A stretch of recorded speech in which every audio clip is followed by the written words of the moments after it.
Greetings, everyone. Before we dive into this interaction, I want to take a quick moment to say this is going to be a slightly bit different from our regular format. Rather than just reviewing videos and giving them a ranking, we're going to be taking an in-depth reaction and giving our review and like Honor does is, is explain the situations out thoroughly before giving them a ranking. That being said, I hope you prefer this change, and we hope you guys are ready for a big review. Thank you so much for watching this content. Now, how? Let's start the video.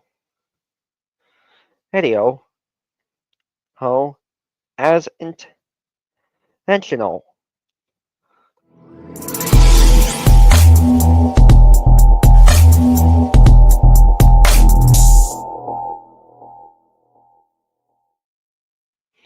Welcome to the Power Pals channel, where we sort out the who and what and the right and wrong of online interactions. This episode covers character misuse, DCFS laws, false information, and more. And it's brought to us by Edward V. Friday Night Funkin' and Memes Guy 5K9's channel. Be sure to check out the description below and give them the credit that they deserve. Herb, Herb, uh, Herb. This will be a an important note that any subtitles that are featured in the original video were not written by me, so please keep note of that. Uh, at On September 17th, 2024, the user by the name of Alan Hermberger, who we will refer to owner of the District 146 hates Karen Hayden's channel, who we will refer to as Alan Hermberger, uh, made some very bad videos regarding gay slackers as characters and also falsely terminated Dylan Navianda under 456's channel.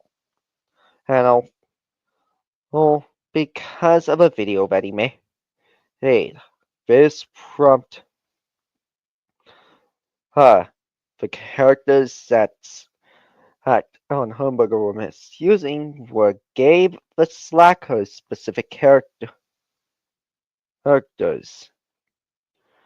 and he claims them as his own, which is not true. Oh, he also claimed that Gabe the Slacker made Mike Mitchell snoots, which was also not true, because he pointed out that Colors 358 made Mitchell snoots, not Gabe the Slacker. And he also ripped off characters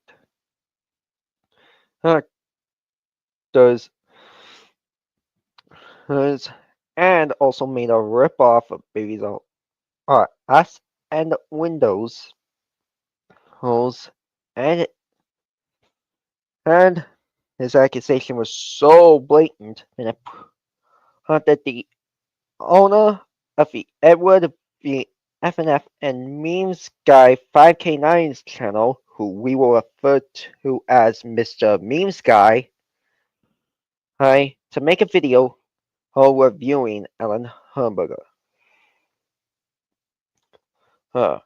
The internet. Hi everyone, it's Edward here. Uh, the video the video that followed was captured before Alan Hamburger's original channels got YouTube terminating them. Hi everyone, it's Edward here, and welcome back for another content review. And this time, it will be on this user who goes by the name of Alan Hernberger. Wow. It's been a while since I haven't done any content reviews ever since I did one on Aiden Productions. I've done so many commentaries on a lot of people who are doing horrible things. I wish I could do a lot of different videos on my channel, but I will be doing so many cool things soon. Don't worry, I'll make Viand videos soon, no worries. The reason why I haven't done any videos in a while is because I was busy doing some IRL stuff and played some Roblox on my MacBook, since my brother gave it to me when he got his PC. I'm actually using my Chromebook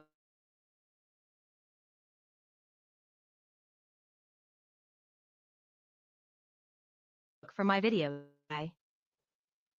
Alright, so who the hell is Alan Hernberger? Well, he is a user who gained 195 subscribers and joined in June 18, 2023. In his channel, it was filled with child abuse, harassment, cyberbullying, and he is nothing more than a horrendous man-child. Now before I explain the reasons, if you like this user, or neutral to this user, well, I suggest you guys not to trust him at all because what he did was really unforgivable. I'm not trying to bash your opinion, just an advice. Now let's go over the reasons why he sucks. 1. He makes disgusting content on his channel. For one example, he makes a horrible fetish that would make people sick, and it is absolutely horrendous because it is full of NSFW content.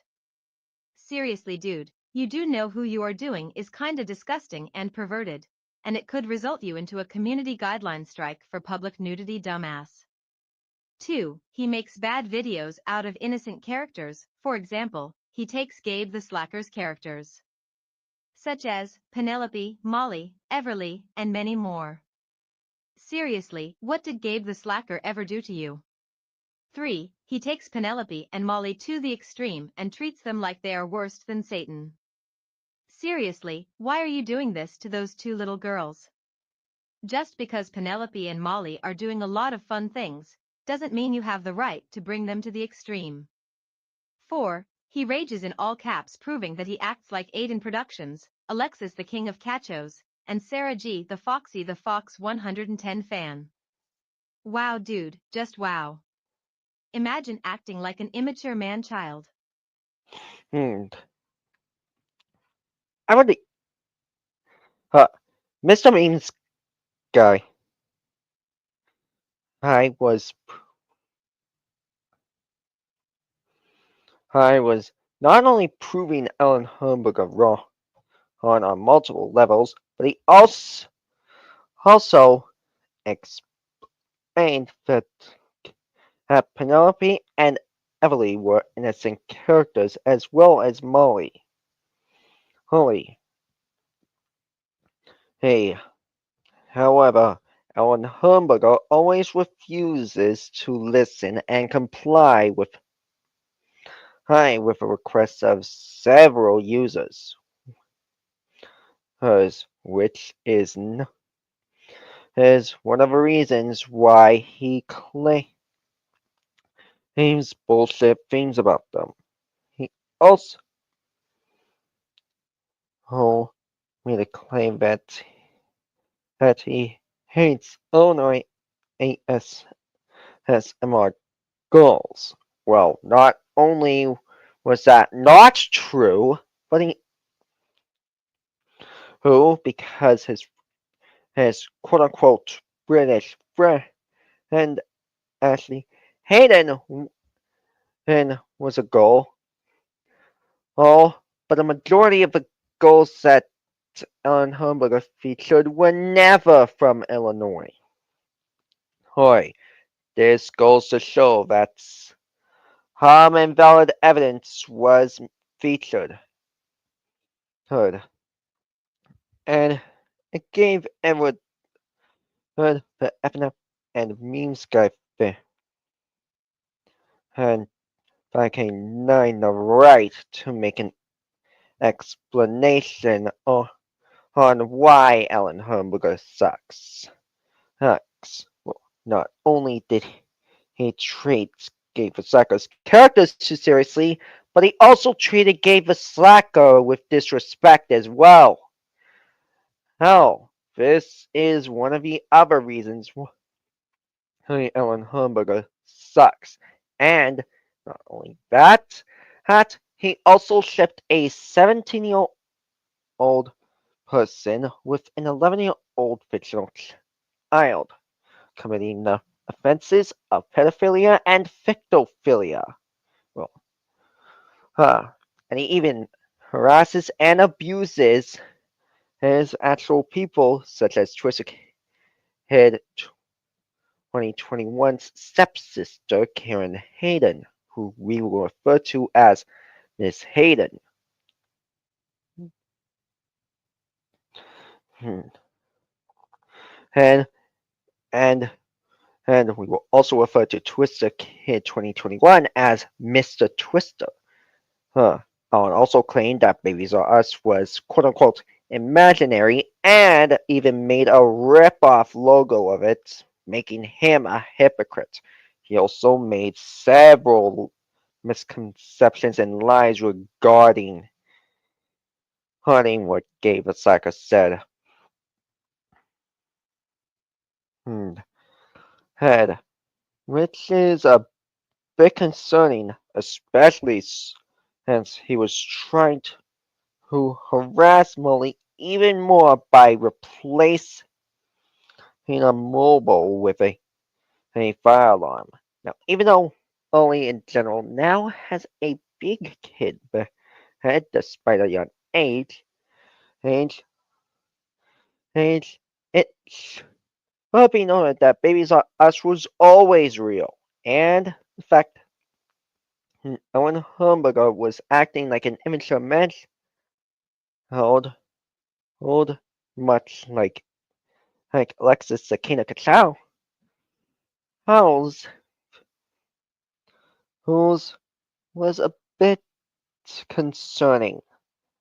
Running, even though Alexis Sakina Kachau is a questionable person, and and unlike Alan Hamburger, he doesn't actually mean any too much harm to the community, and is only focused on expanding the car's fan base, not trying to attack other people. Oh, however, it should be noted that he could get a little bit questionable at times, unlike Alan Hamburger, who committed offensive pedophilia and fictophilia by shipping a minor with a child. And 5. He keeps forcing Gabe the Slacker to make a grounded video out of one of his characters, which is Penelope honestly. Seriously, stop forcing him to do your dirty work and get a life. And those are my reasons why Alan Hernberger sucks as hell. Now, let's get into the commentary on him. The first one will be his video where he tells people to stop sending hate comments, proving that he can't handle hate and criticism. Now let us begin. Off we go for the start. This is a message to all people who are sending me rude comments. I have been blocking niggas who are sending me rude comments, and they don't even care about me. I have been seeing stuff from the real Random Lazi's fans, and they have been being niggas to me. Look, they're only hating you because you won't stop bullying Gabe the Slacker and his characters. None other than that, but it is also the content you make. It is completely disturbing, and it was also full of child abuse and harassment, that's why. So this is the reason why you have so many haters. And I am skipping the part where he leaks the real Random Lazi's address, proving that he is a doxer. Huh. Huh. Our Mr. Memes guy claims that Alan Hamburger leaked the real Random Lazi's address, when in reality, he actually made a misconception about where the real Random Lazi lives. His, his, Alan Hamburger claimed that the real Random Lazi lives in the United States, when that was never true. but real Randomozy always lived in the United Kingdom. Now, although I cannot say exactly where she lives because of our policy about dogs hanging on power poles, it should be noted that it is not illegal to say the name of a country that they live in. And, and despite the fact that dogs and where people live is a serious crime in the UK.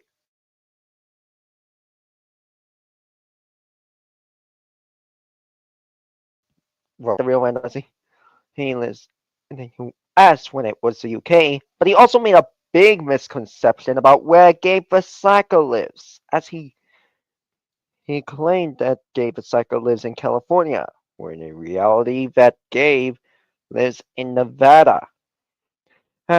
Much like another YouTuber by the name of Mason Wrigley. Hey, now we will not say exactly where Gabe the Psycho lives, nor Mason Wrigley, but it should be noted that it is illegal to make false doxing posts much as real doxing posts, and it could get them in legal trouble. Oh, that being said, I would caution Mr. Memes. He's I for hi hi about when to bring up the doxing part. Right, right, and what if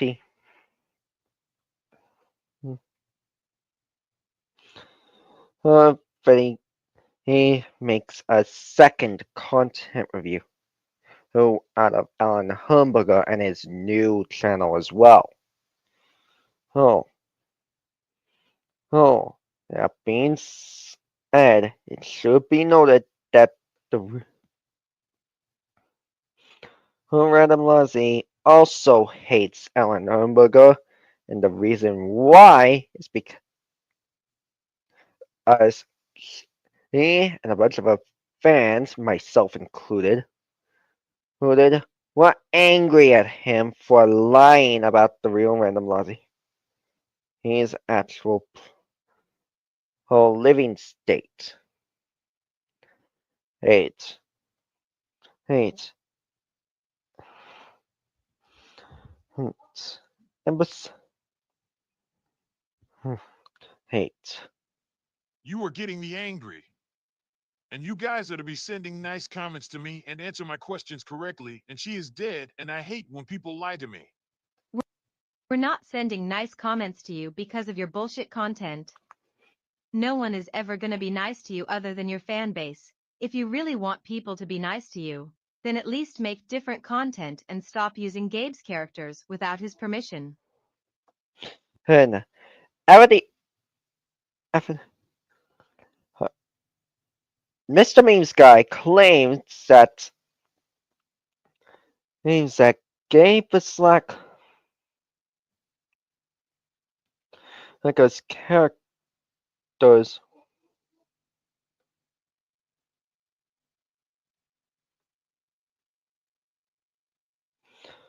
has were trained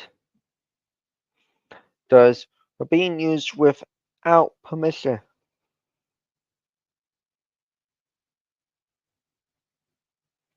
Listen,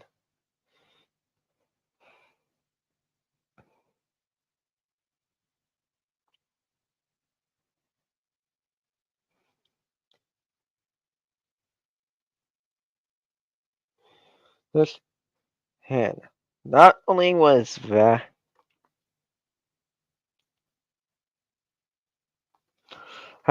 not the case,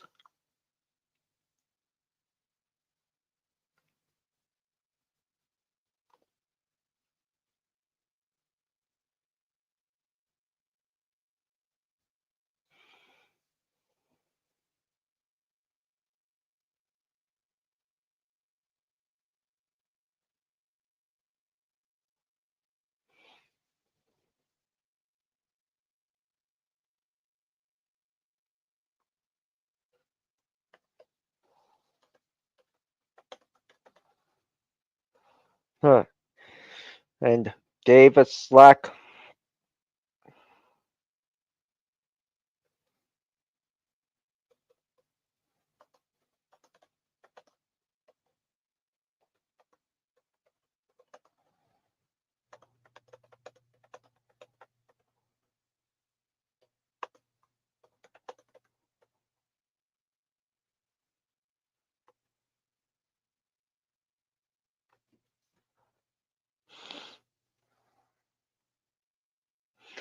Huh.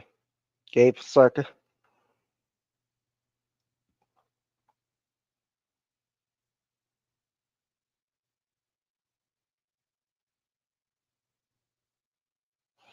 Huh. Huh. Not only never said his characters could not be used without his permission, but he clearly stated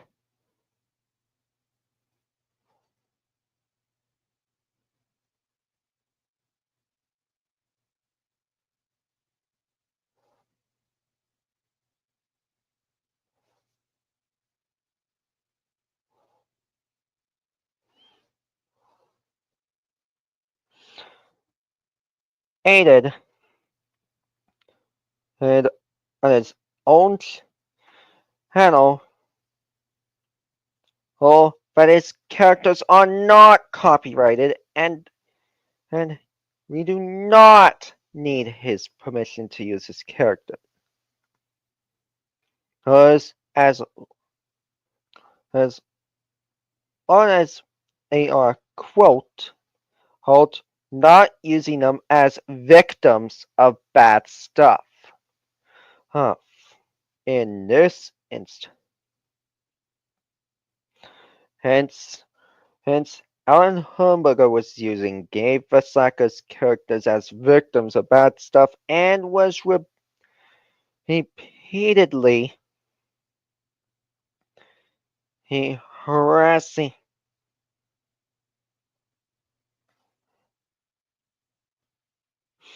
he, Gabe Vasaka and and his characters, as well as constantly harassing Twisted Kid 2021 characters and and Hayden as well. Oh, not only that,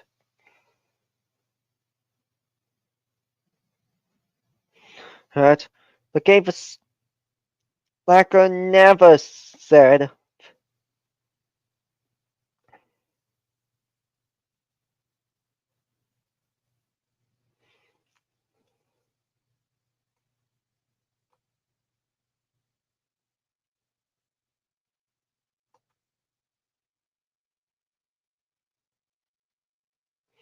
and gave us Slacker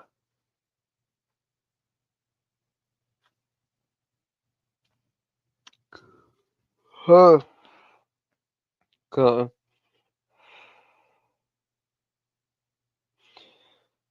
her was also stealing, quote unquote, stealing Ellen Hamburger's characters when he was not stealing them at all. Oh, additionally,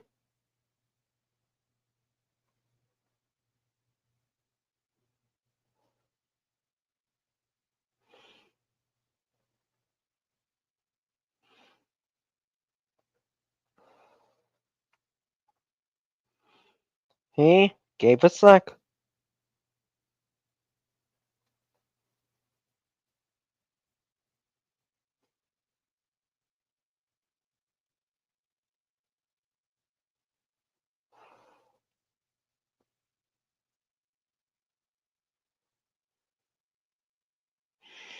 Heck, also made a version of and of Eva Bun as shown in this video. on this post.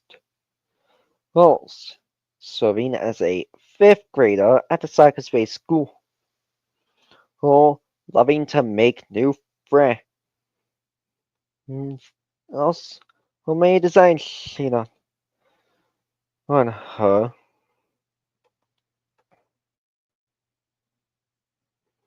Her at the same time.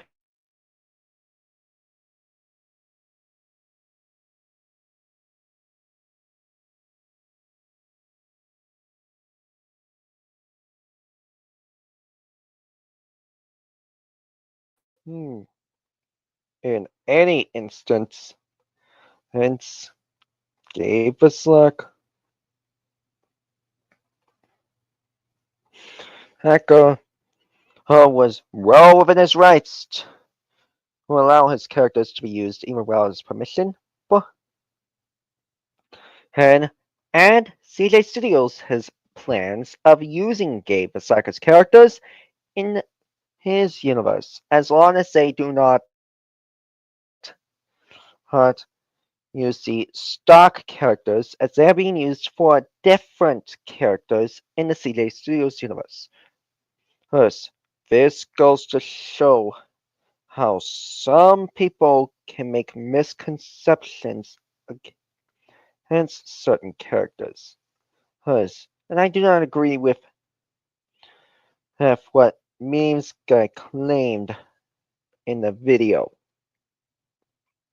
Oh, about using his characters without the permission of Gabe Basaka. That being said, I would caution him to be more careful on the matter. Dylan Thompson, and he has already made 4 videos out of me, and I am already made something having a thing that I want anyone who is being bad to me to shut up with your awful comments. I have already told some of you that I have been around this user from Canada named Dylan Thompson. And Alan Hamburger claims that Dylan Thompson was from Canada. Unknowingly, he's stating the false fact that Dylan Thompson was never from Canada to begin with. According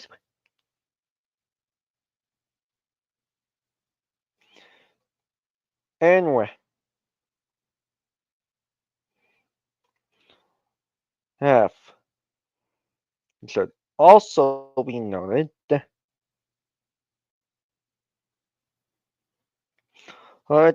he also lied about the real Random Lazzie's location.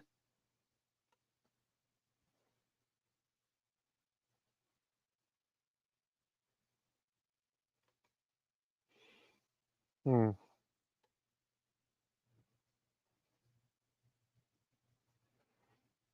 Hmm. However, well, he was. Uh, now, while Dylan Thompson's inf- now, while Dylan Thompson does state that he is from Canada, which is my home country, he also leaked his own birthday.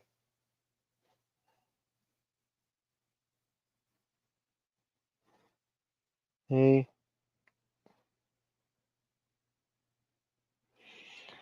and was also joined in 2022. Who and even made 2 more videos against Alan Hamburger.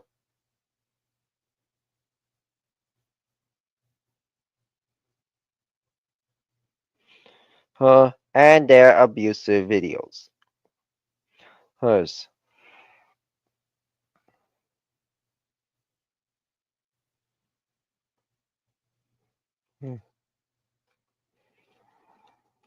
Hers.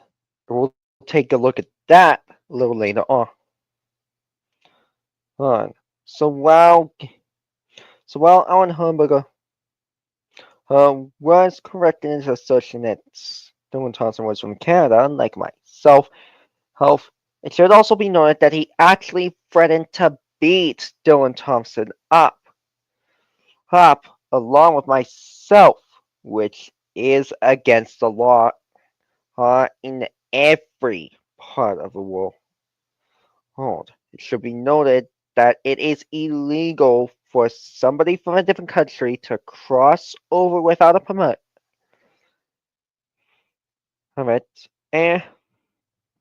and and it should also be noted that it is never okay for people to attempt to beat up someone and without them doing anything wrong in the first place. As it can get them into actual legal trouble. That being said, he should have respected Canadian culture instead of harassing him. He has been saying things to Gabe the Slacker and me. He can get fucked in ass when I go to him on the 18th, and he's a fuck. Shut your bitch ass the fuck up! From my channel, and you guys are not allowed to send comments that are rude, violent, or hateful. Dude, can you at least calm down? People have their own choices to send you hate comments on your channel, and that proves you can't handle hate and criticism. At least stop making ASMR content or NSFW if you don't want people turning against you, and if not, then let's just say that you are going to end up getting 3 community guideline strikes soon. One last thing before I end my video. Send me nice and friendly comments to me, or I will be calling DCFS to take you the fuck away, and you can get locked up in the Glenview Hotel in Ireland. Alan Hamburger made a DCFS threat toward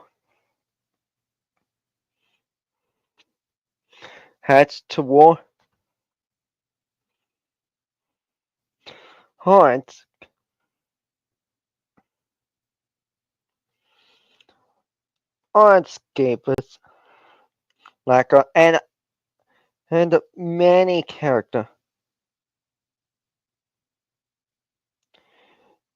people regarding him DCFS. Yes.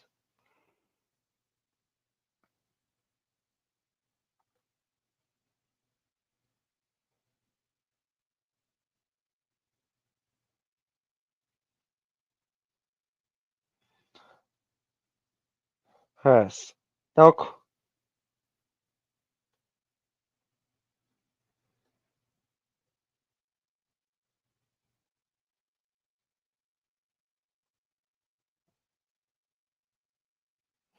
her.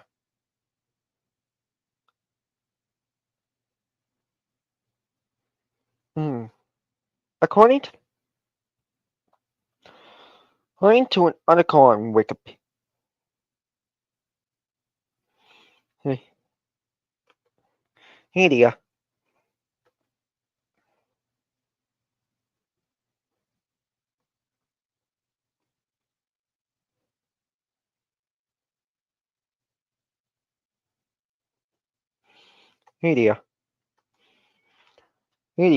quote, chopped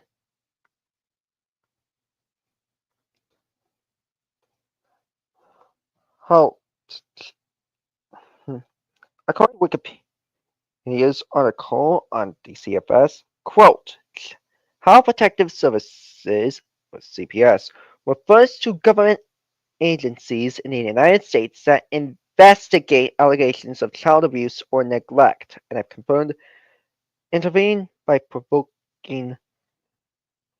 providing services to a family through a safety plan, in-home monitoring, pain supervision, or if a safety plan is not feasible in emergencies, removing the child from the custody of their parent or legal guardian. In some areas use other names, often attempting to reflect more family-centered as opposed to child-centered practices, such as Department of Children and Family Services, known as DCFS. CPS is also sometimes known by the name Department of Social Services or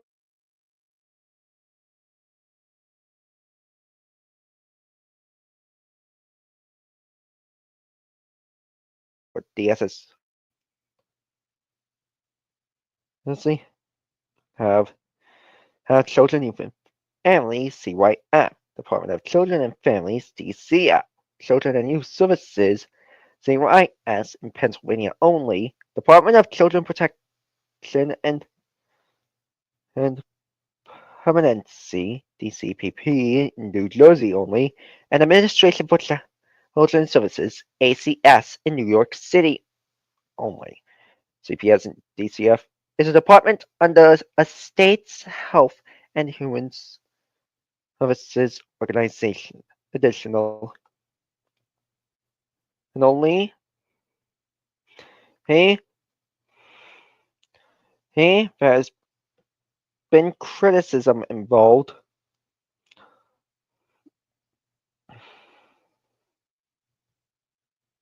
on the matter of this situation.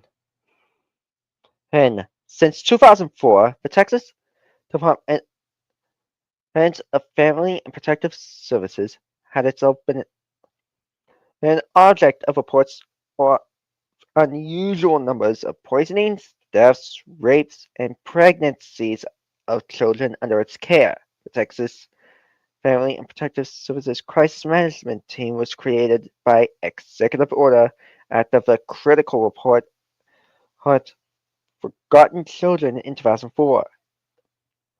Or in late 2010 or 2011, in the early 2011 year, doctors became aware that 2 of the 3 children in the family had very small rib fractures. The doctors called CPS and agreed that the parents could still have full custody until further notice, but that all 3 children would stay with relatives until an investigation was complete.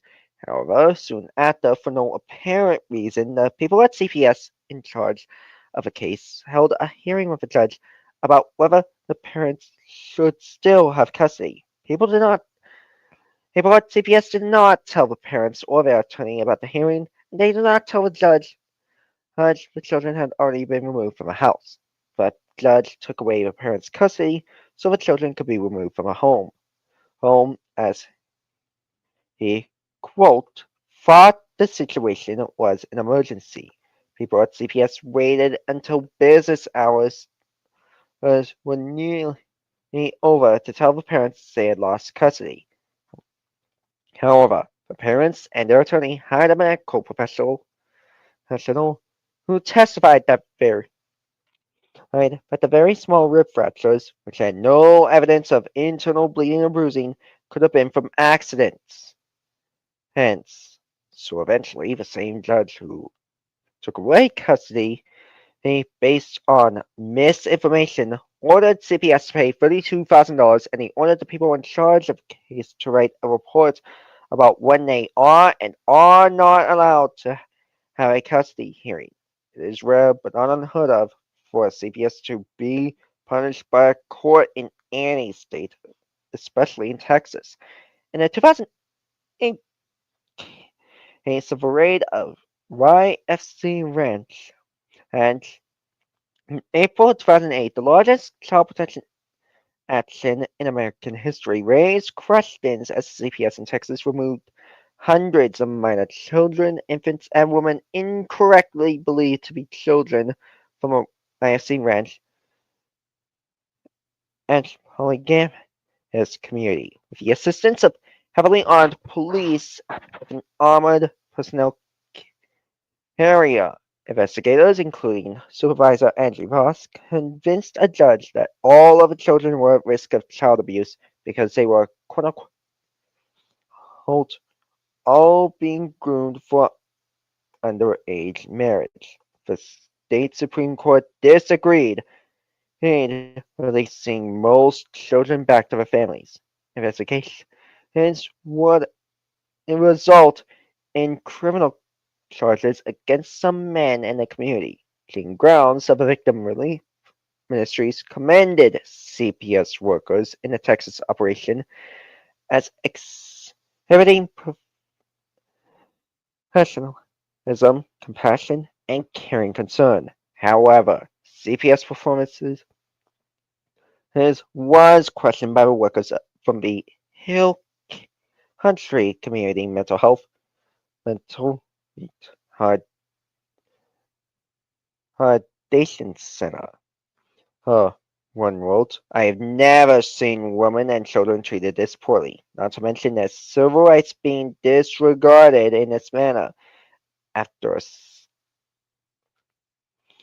staying at the emergency shelter, others who were previously forbidden to discuss conditions working with CPS later produced unsigned written reports expressed anger at the CPS traumatizing the children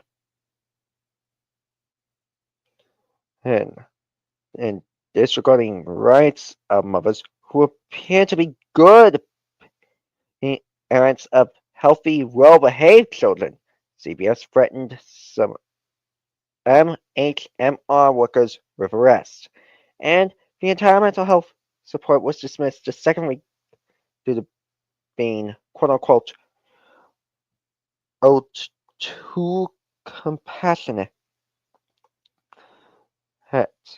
However, workers believed poor sanitary conditions at the shelter allowed respiratory infections and chickenpox to spread.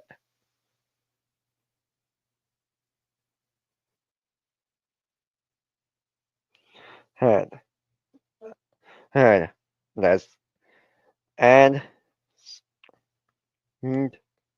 there were also problem reports as well. The Texas Department of Family and Protective Services, as with other states, had itself been an object of reports of unusual numbers of poisoning, death, rapes, and pregnancies of children under its care since 2004.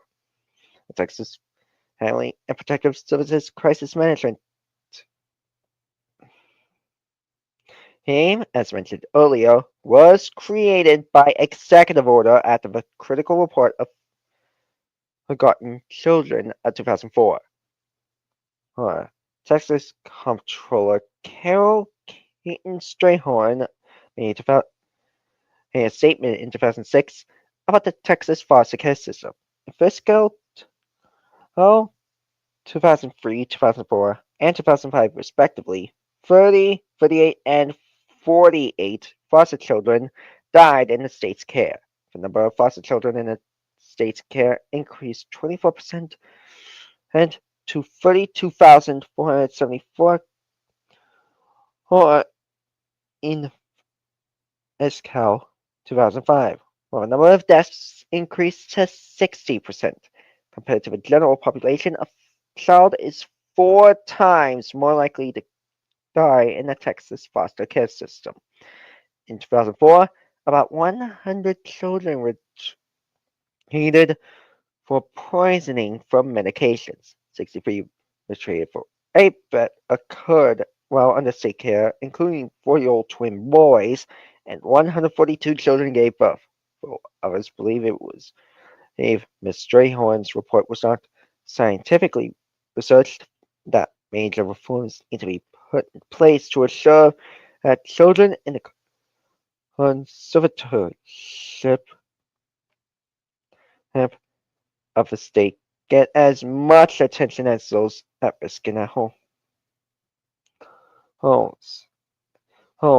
As for the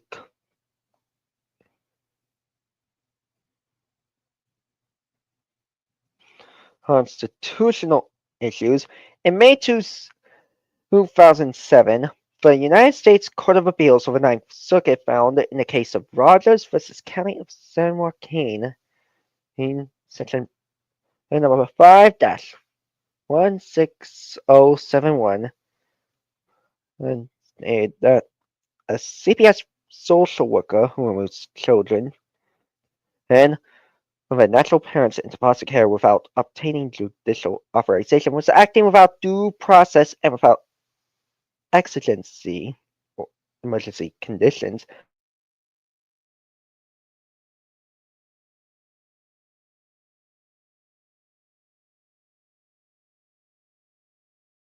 Violated the state needs for the state may not make a law that abridges, quote, hold the privileges or immunities of citizens in the United States and no state.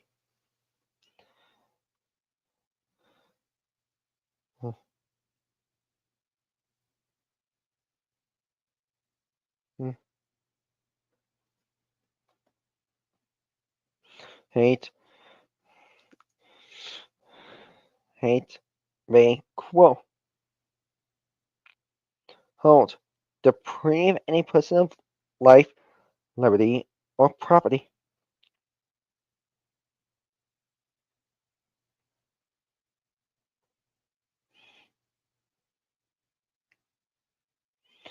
Hold.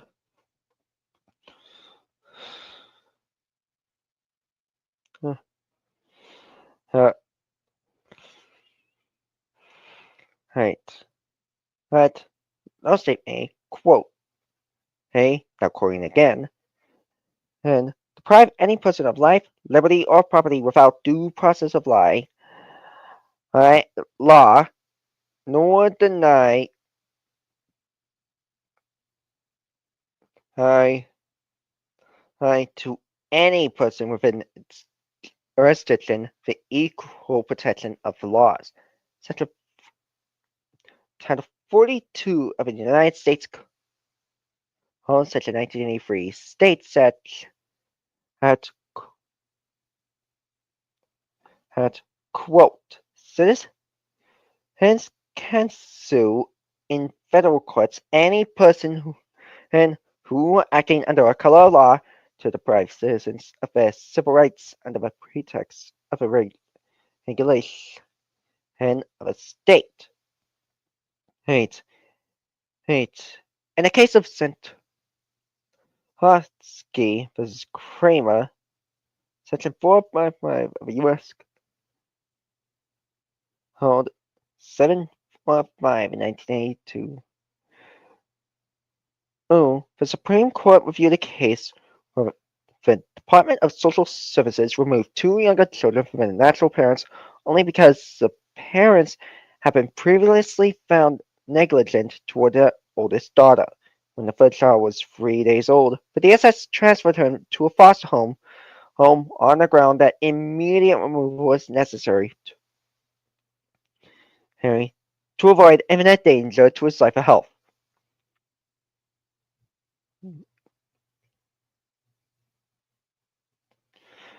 The Supreme Court vacated previous judgment and stated that, quote, before state may severe completely and irrevocably the rights of parents in a natural child, due process requires that the state support its allegations by at least clear and convincing evidence. But until the state proves parental unfitness, the child and their parents share a vital interest in preventing erroneous termination of a natural relationship. And in the case of Inouye TJ in 1995, the District Court of Appeals concluded that the lower trial court erred in rejecting the relative custodial agreement selected by the natural mother who tried to preserve her relationship with the child. The previous judgment granting the foster mother's adoption petition was reversed. First, and the case remanded to the trial court to vacate the orders granting adoption and denying custody and to enter an order granting custody to the child's relative. Uh, uh, and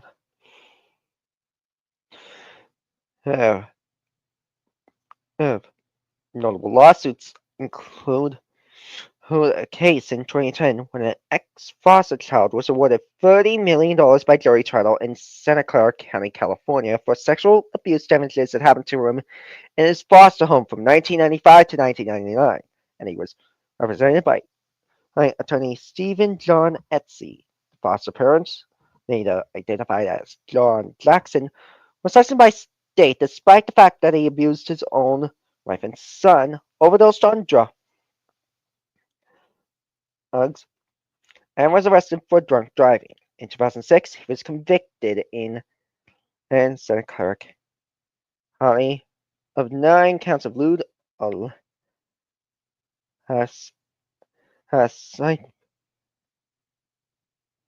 vicious acts on a child by force, violence, duress, menace, and fear. 7 counts of lewd or vicious acts on a child by force. Child under 14, according to the Santa Clara County District Attorney's Office. The sex acts he forced children in his foster care to perform in harm sent him to prison for 220 years. Later, in 2010, the Areno Institute, the private foster family agency responsible for licensing and monitoring Jack's foster home and others, was also found to be negligent and liable for 75% of the abuse that was inflicted on the victim. Jackson was liable for the rest. Yes, this was a landmark case that has since set a precedent in future proceedings against the Department of Children and Families. In 2009, the Oregon Department of Human Services agreed to pay $2 million into a fund for the future care of twins who were allegedly abused by their foster parents. It was the largest such settlement in the agency's history. According to a civil rights lawsuit filed on the request of the twins' adopted mother in 2007, in December, in U.S. federal court, children were kept in makeshift cages, cribs covered with chicken wire, secured by duct tape in a darkened bedroom known as quote unquote the dungeon. And the brother and sister often went without food, water, or human touch. The boy, who had a shunt put into his head above to drain fluid, did not receive medical attention. So when the police rescued the twins, he was nearly comatose. The same foster family previously took in their care hundreds of children nearly over 4 decades. The DHS said the foster parents deserved child welfare work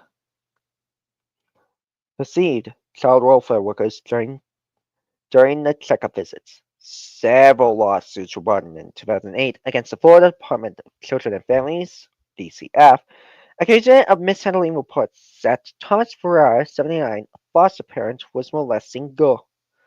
The suits claimed that though there were records of sexual misconduct allegations against Ferrara in 1992, 1996, and 1999, the DCF continued to place foster children with Ferrara and his wife until 2000.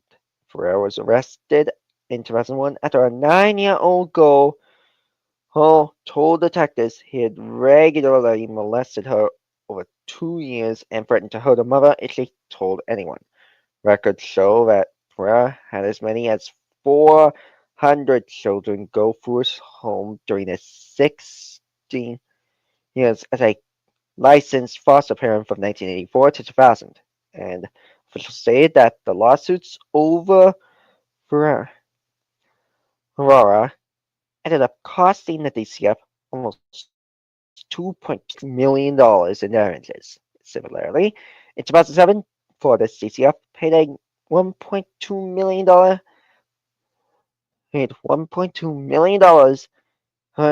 to settle a lawsuit that alleged the DCF ignored complaints that another mentally challenged Emma girl was being raped by a foster father, later identified as Bonifacio Velasquez,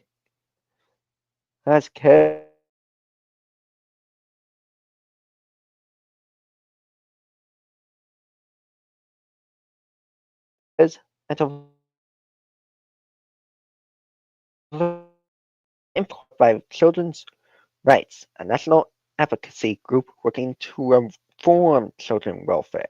According to their website, children's rights were filed in a class action lawsuit in 1999 on behalf of more than 11,000 children in New Jersey.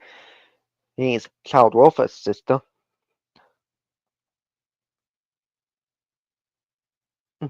according to their website, quote, children's rights filed this class action lawsuit in 1999 on behalf of more than 11,000 children in New Jersey's child welfare system. The case resulted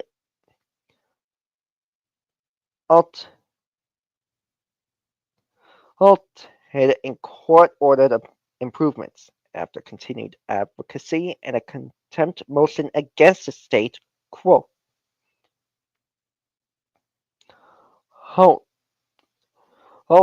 in January 2006, Governor Corzine announced the creation of a new cabinet-level children's agency.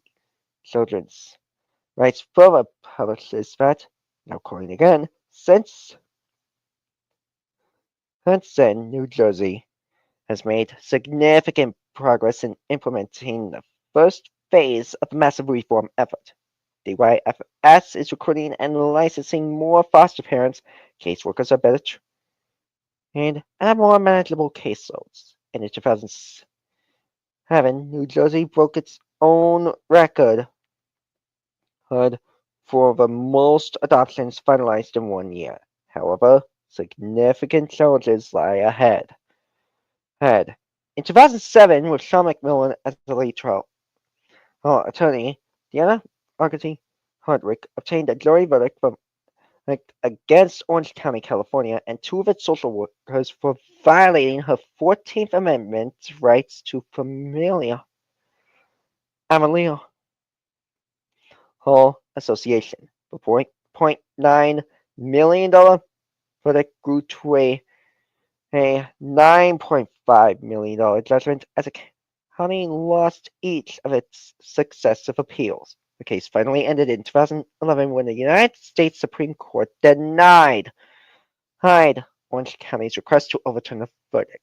During the appeals process, it was argued by the defense attorneys that the caseworkers had a right to fabricate evidence and lie to the court in order to facilitate the continued removal of a child from a family.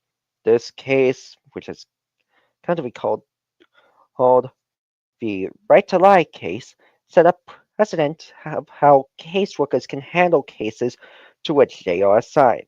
It was adamantly argued by the defense that caseworkers should be allowed to make things up in order to sway the judge's decision to remove a child from his or her fit parents.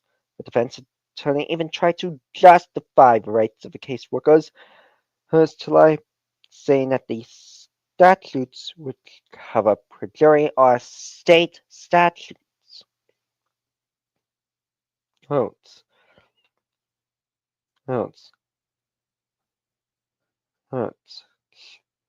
In 2018, Rafaelina Deval obtained a jury verdict against Los Angeles County, California, and 2 of its social workers for unwarranted seizure of a child. The Board of Supervisors approved a $6 million payout for Deval, who said a 15-month-old baby was seized by county social workers against her rights. Son Ryan was taken on November 3, 2009, at the social workers Kimberly Rogers and Susan Pender, accused of all of quote-unquote general neglect and intentionally starving the boy. According to a statement by DeVal's attorney Sean McMillan, following the verdict. Right. McMillan said, quote, "The law is very clear and the social workers get training on this. You cannot seize a child from its parents unless there's an emergency."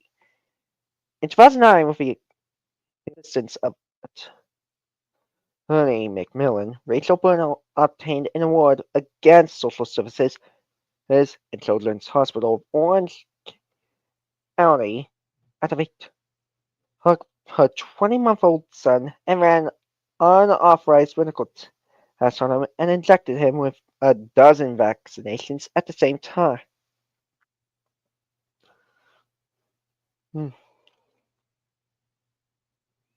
Time in this instant.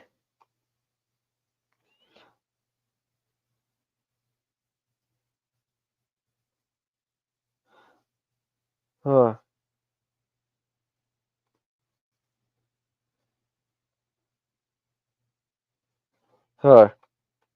in this instant. Hence, Ellen Humberger likely did not have reasonable suspicion.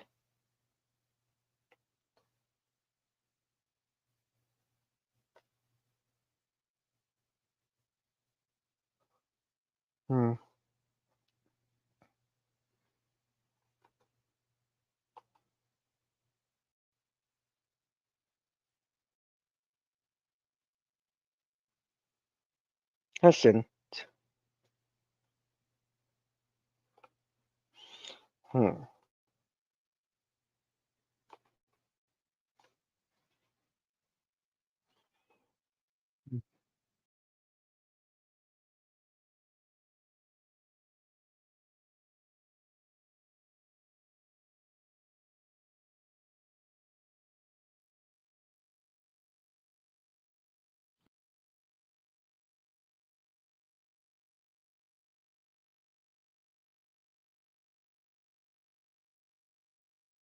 Let me think.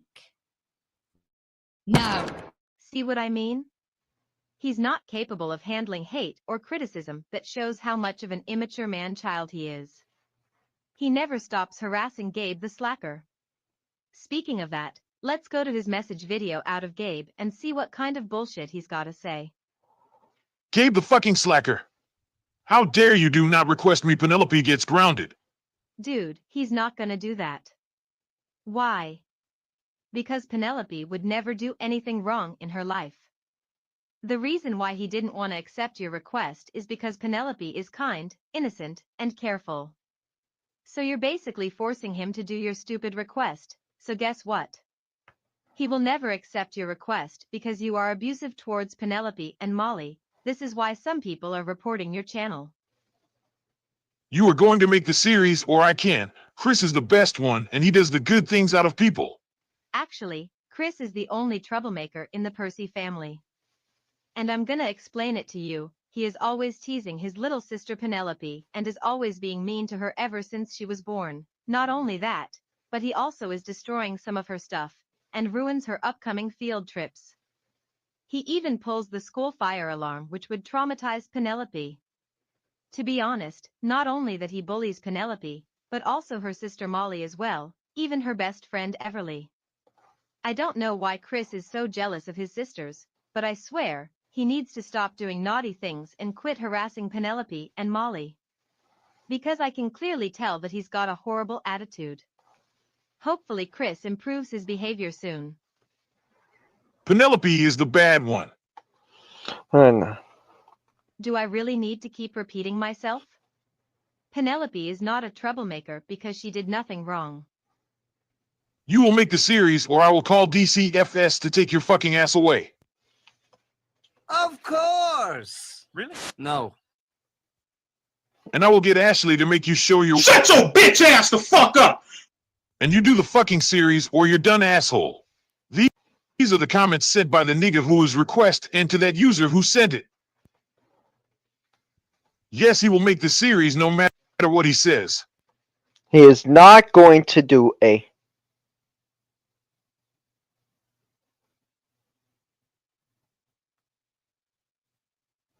Who is. Gabe Osaka has long upheld his policy that he will not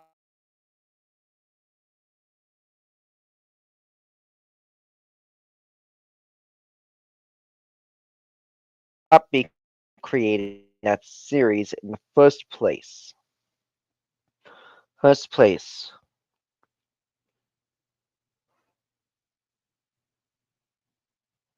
Hey, and what's up?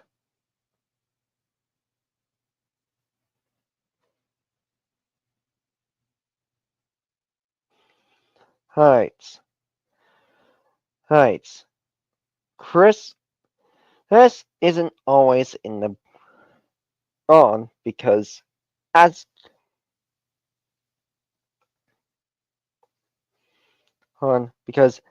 Gabe Osaka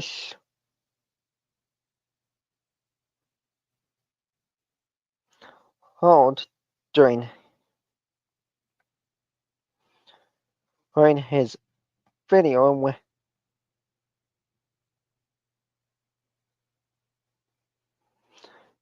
Penelope, his finger got healed.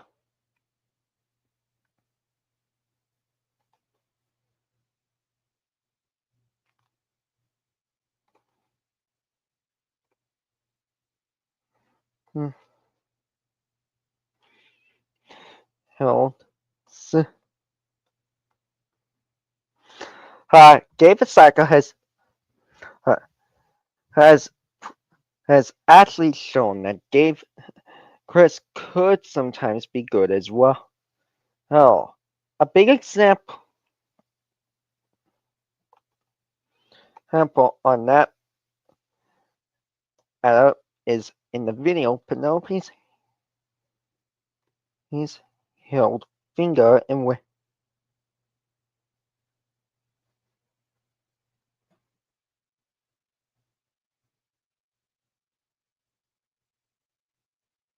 had Marcus left and wanted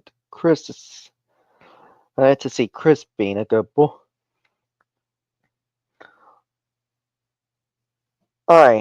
And has also got one. So that way, hey, he wouldn't be mad.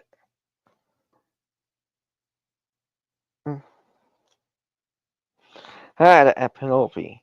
And a lot of people surprised.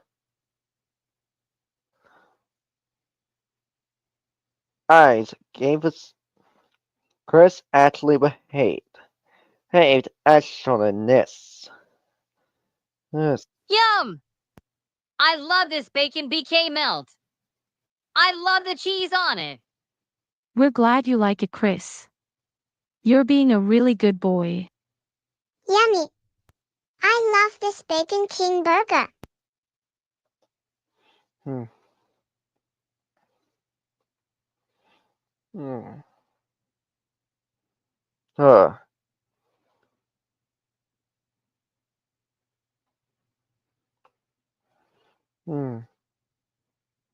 Hmm. This goes to show the corrupt This goes to show the corrupt behavior of Alan Herberger. And I would caution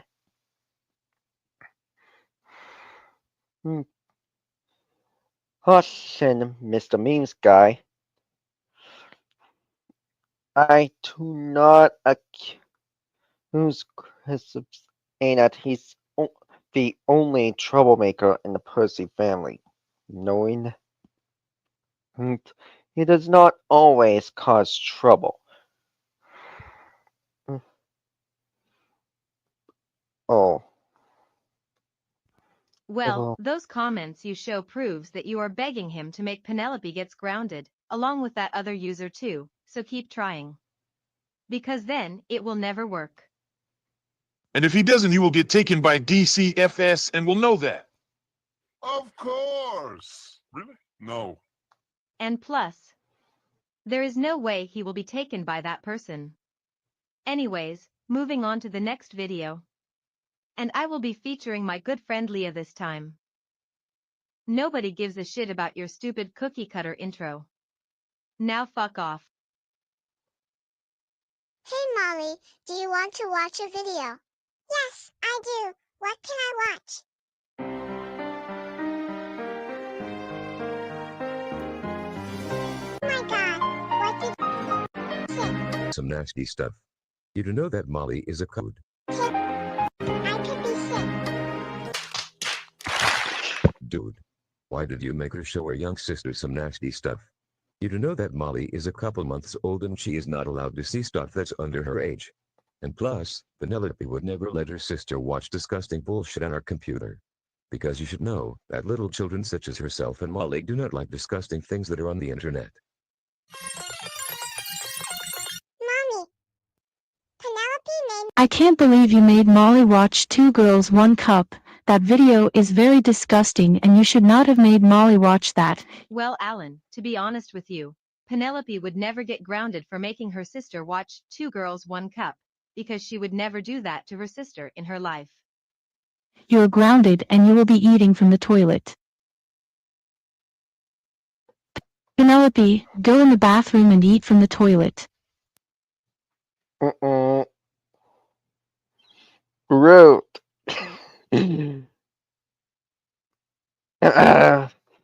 Good. Hey Molly, do you want me to get some gummy bears? Yes, I want some gummy bears.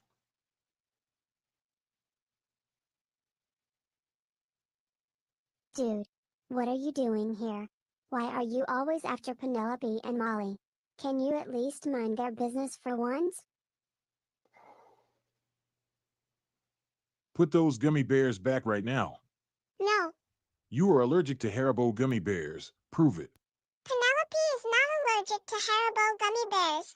The first time I ever had those gummy bears was from the time when we went to CVS to get a splint kit for her finger and there was a kid throwing a tantrum over the gummy bears. You can have a Propel water instead of those gummy bears. I don't want a Propel water. I want my gummy bears. Penelope stands corrected, you know. She's actually allergic to peanuts. Not Haribo gummy bears. And if you don't believe me, here's proof.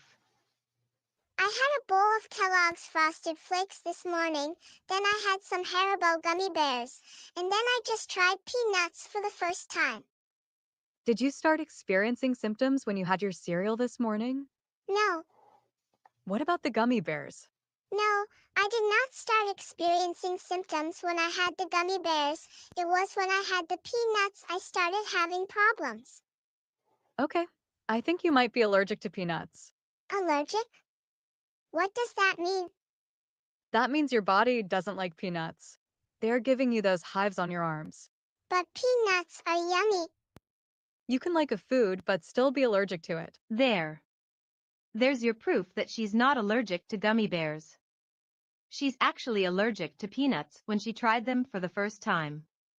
Now shut your tight ass up and go shove this information up your pipe, you stupid, delusional, annoying punk-ass clown. You can either have the Propel water or you get nothing. I am offering you a Propel water is because Twister Kid 2021 is allergic to that. We do not want Propel water, and I don't think kids should drink that. And we want Haribo gummy bears. The girl is right, you know. Besides, Penelope and Molly make their decision to buy the gummy bears. Just because your friend is allergic to Propel water doesn't mean you have to give it to those two little girls. Besides, they can't drink that because that's not for children. That water is only for adults when they exercise only. Oh.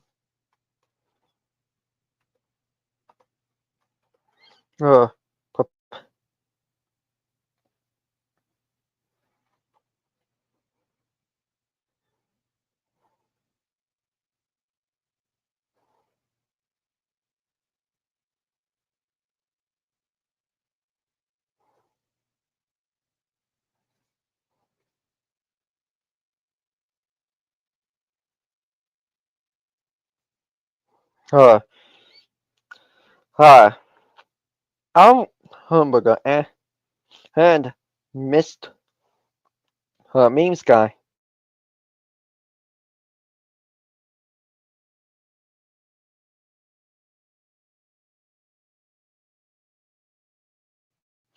Claimed that propel water is not for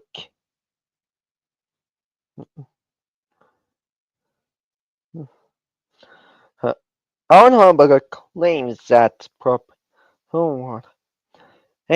Twisted 2021 is allergic to propel water when that was when he doesn't actually know if he is allergic to propel water or not.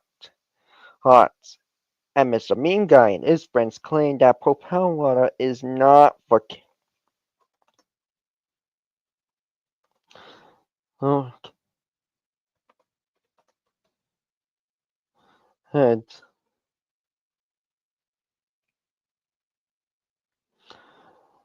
For kids.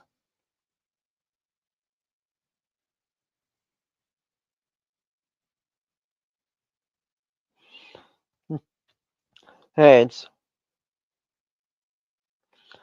Heads. And only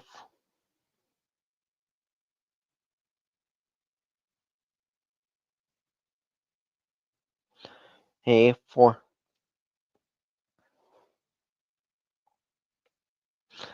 only for quote unquote adults only. Hey, according to a Google research,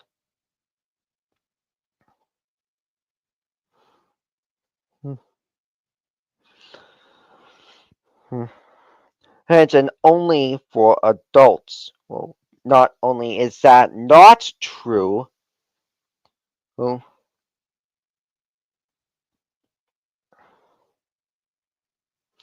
not true, but propel water, according to multiple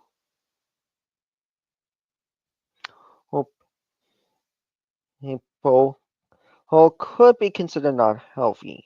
However, according to a Google research that I did on the matter of propel water, quote, yes, propel water can be given to children older than 1 year to help with dehydration or vomiting. However, flavored water should not be a children's main source of water. Should also be noted that when to give propel water to a child should be noted that the only times when to do that is if a child is vomiting or has diarrhea, since propel water can actually help replace lost fluids or electrolytes. Ice. We could start with small amounts like 1/2 an ounce of every 5 to 10 minutes. And if a child is keeping down small amounts, you can gradually increase the amount. If a child refuses to drink, you can offer it with a spoon or a dropper. However, I want to consider knowing that propel water contains artificial sweeteners and preservatives. Some children may not like the taste or aftertaste of its sweetness. It should also be noted that if a child is vomiting, they should drink small amounts often instead of a lot at once.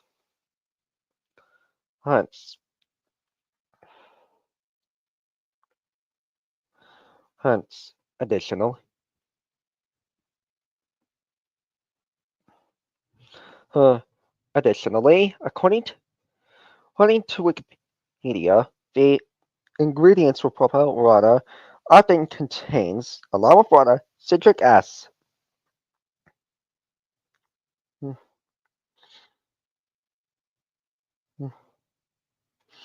Acid, sodium hexametal phosphate, natural flavor, salt, potassium sorbate, ascorbic acid, aka vitamin C, sucralose, sodium citrate, potassium citrate, right?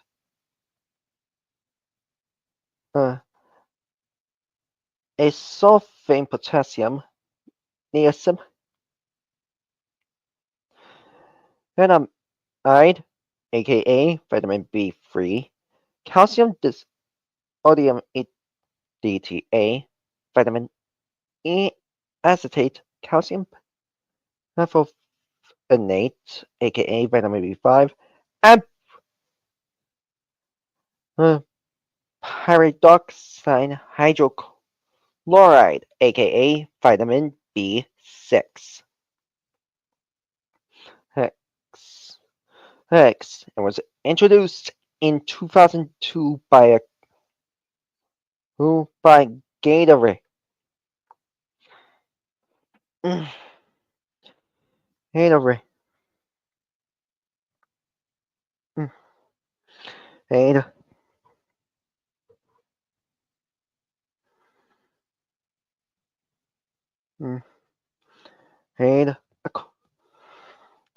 Gatorade.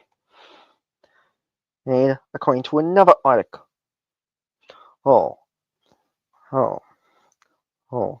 Gatorade is an American brand of sports-themed beverage and food products built around its signature line of sports drinks.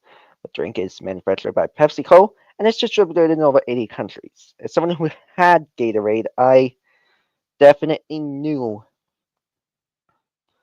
what Gatorade tasted like. And while I did like it, it is not the best option for me to have all the time. Because according to a research I did, the beverage was developed in 1965 by a team of researchers at the University of Florida, led by Robert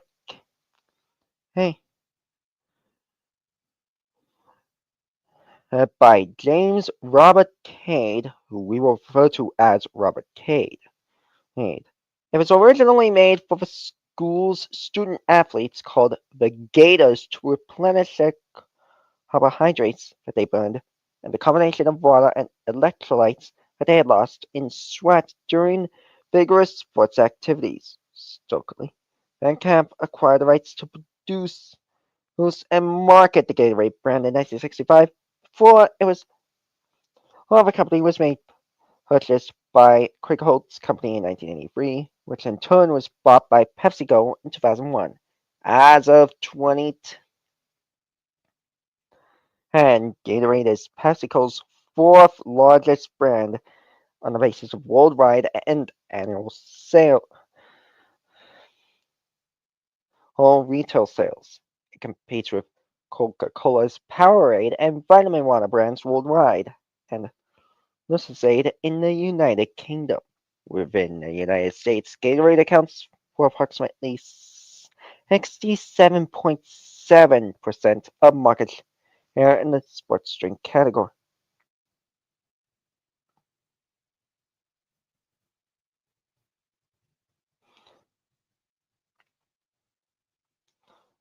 Yeah.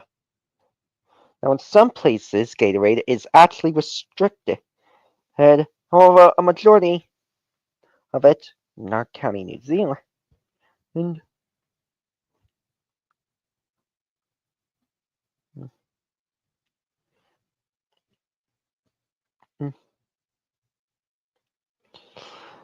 well, in multiple countries, including Canada.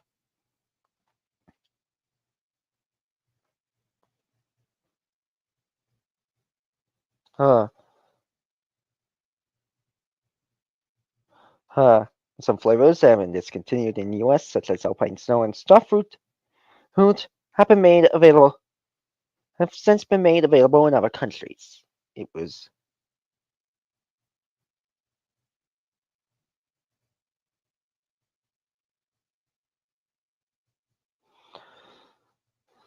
It was reintroduced to New Zealand by Blue. Oh, it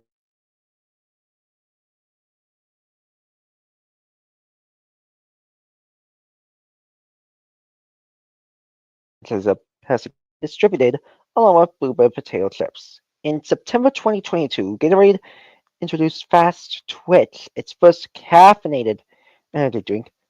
It had 200 milligrams of caffeine, electrolytes, vitamins B6 and B12, but contained no sugar or carbonation.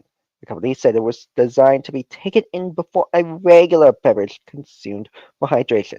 It was an example of a broader push by PepsiCo into energy beverages.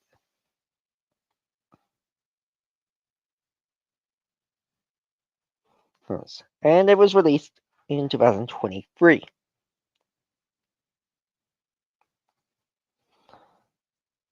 Hmm. Hmm.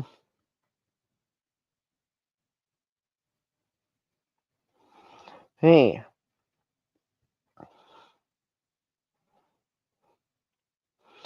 Hey. And on the matter of how Gatorade is related to Propel Water, it says Propel Fitness Water was introduced in 2002 by Gatorade. And in 2005, Gatorade introduced Propel Calcium. In the summer of 2006, it introduced its Propel Powder Pockets, a dry powder mix of Propel with a contents of a powder packet are added to a 500 milliliter or 16.9 ounce bottle of water. Powder with calcium launched in 2010, and in early 2009, Gatorade changed the bottle design and began using bottles containing 30% less plastic than their predecessors. In 2023, PepsiCo formed a new portfolio connecting its sports and fitness drink brands under the Gatorade umbrella, and Propel was included in this umbrella. And in 2023, Propel partnered with Michael B. Jordan for the drink rebrand. And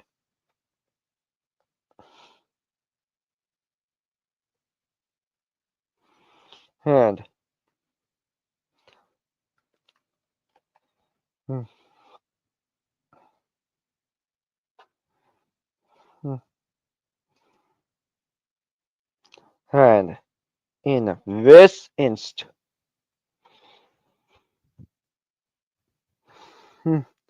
in this instance, hence memes guide,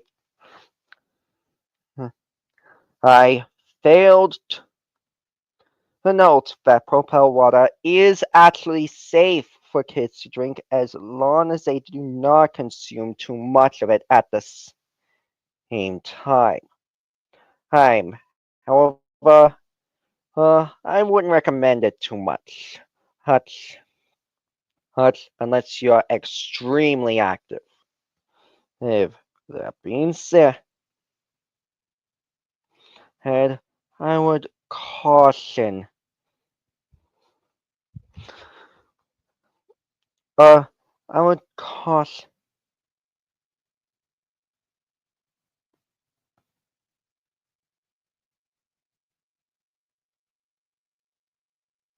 Caution. And him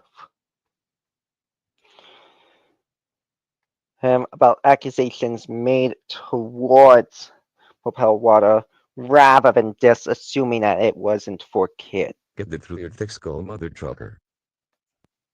It's Put the gummy bears back right now, and I want you to have the Propel water that I am holding onto right now, or I call DCFS on you, and you can get locked up in the Glenview Hotel in Ireland. You made Molly cry because of your yelling. I am not allergic to gummy bears, and I do not want Propel water. I don't give one shit. You are having Propel or nothing. You nigga, I can't believe you are being bad. Get out of Walmart right now. I am not having Propel, and that is final. I am getting my gummy bears. And how about you? How about you go away?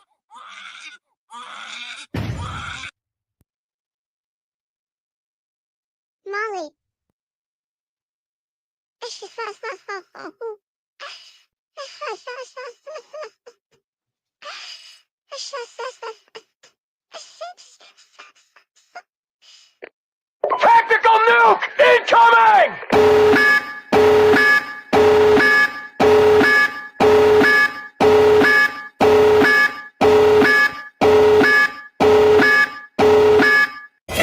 What is this?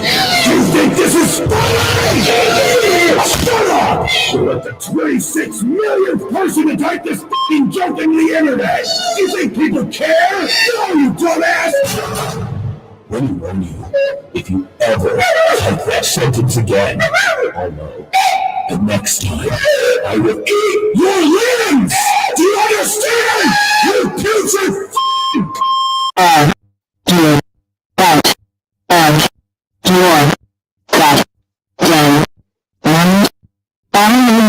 Cyberbully out of Gabe the Slacker.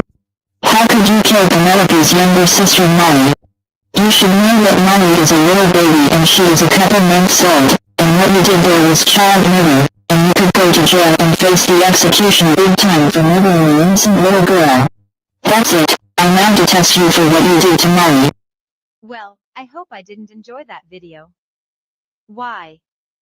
Because he won't leave Penelope and Molly alone, forcing them to have Propel water when they are not allowed to drink that under their age. 8. And as we stated before here on Power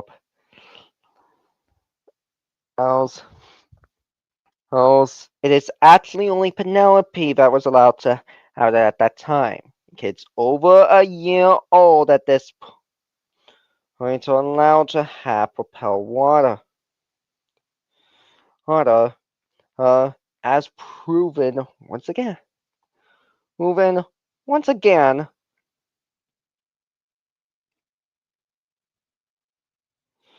And by the research that I did a while back. This goes to show how a lack of understanding could be a big problem. And I would highly recommend that Mr. Memes guy takes a Google search to actually look up whether Propel water could be used for children. And killed Penelope's sister Molly. And this proves that he is a child murderer, which is why he should be in jail and face the execution big time. Screw this stupid ass video, let's move on, but first, I need to calm down.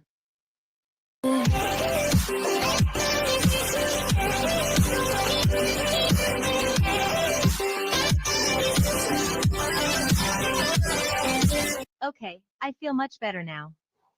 Let us begin. The next video is going to be one of Alan's videos where he makes Julie Percy abuse her own daughter Penelope, which is straight up child abuse.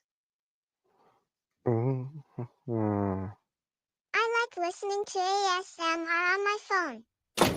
Oh, for goodness sake! Do we really have to tell you this again? Penelope does not watch stuff that is under her age. She is a little girl and you are making her life a living hell. You are such an abusive swine. Where is she? Where is that self-centered arrogant son of a bitch? Get out of there, you dirty little bastard, you're dead.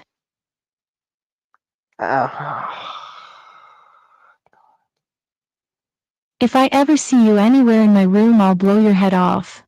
Now stay here and die, you piece of crap.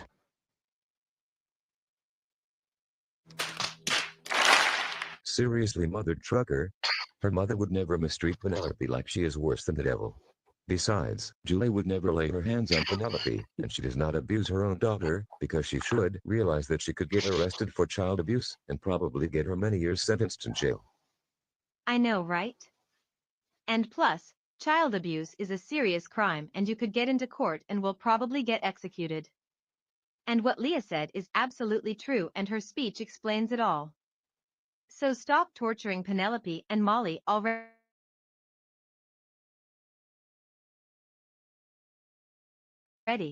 Guys, it's Alan Hernberger. Today, I am at Chris Percy's house because today we are going to destroy her sister Penelope's Xbox Series X. Which is going to suck because you and your friends won't stop taking Penelope too seriously. Hi there, Alan. Hi, Chris. Are you ready to destroy your sister's Xbox Series X? Yes, I am ready to destroy her Xbox. And she will deserve it. This is her room. And she plays with her friend Everly sometimes, and she also has a Wii and a GameCube. You think your sister acts like a nigga sometimes. Yeah, let's destroy the Xbox. Oh, Enjoying your bath. Yes, it's very fun. What was that? I don't know, Penelope. I bet Chris broke something. Fuck you, nigga. No! Fuck you, piece of shit! Destroy Xbox. Destroy Xbox. My Xbox. oh Oh, no. I see you're crying. Cry like a baby nigga. Cry. And actually, that wasn't very nice. It was horrible.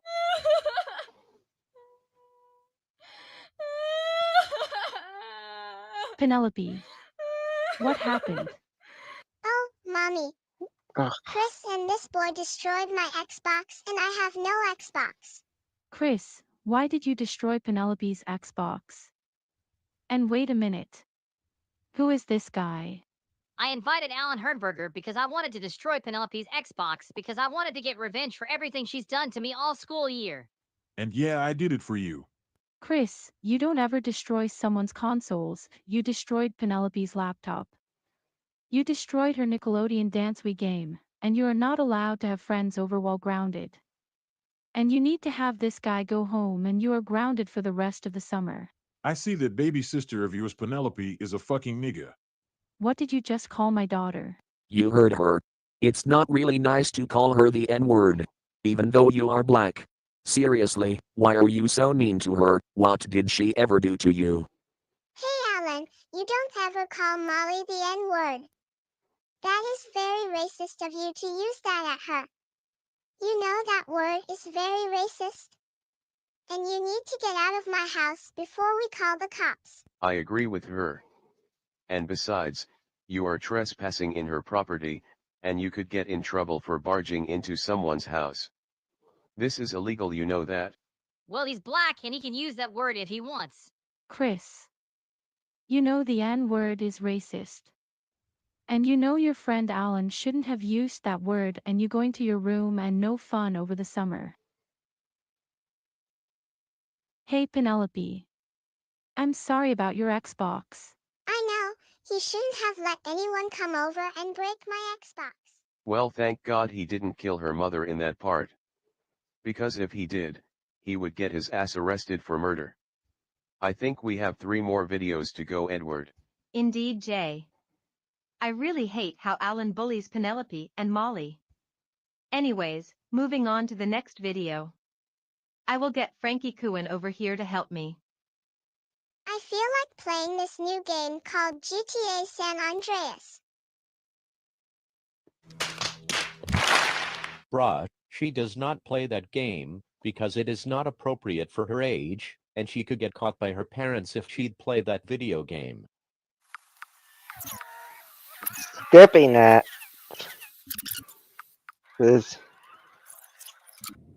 That's Chris who plays that game.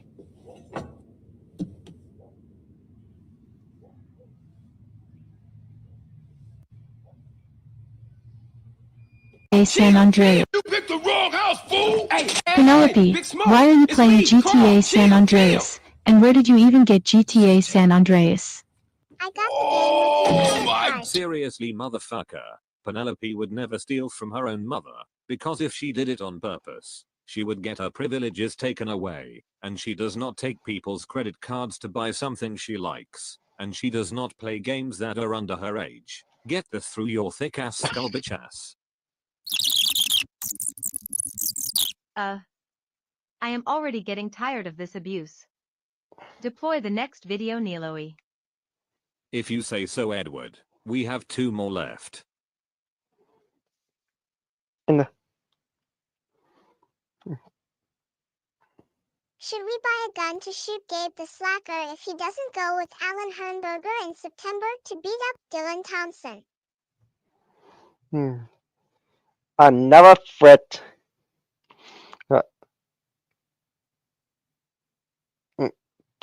Alan Hernberger also made a threat towards Dylan Thompson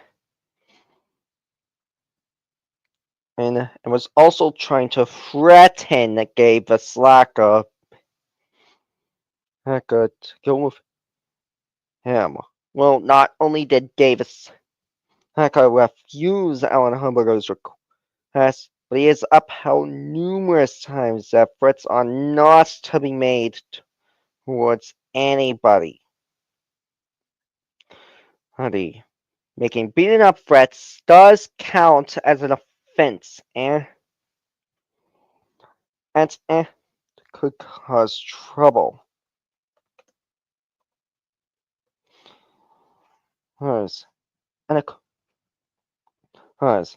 According to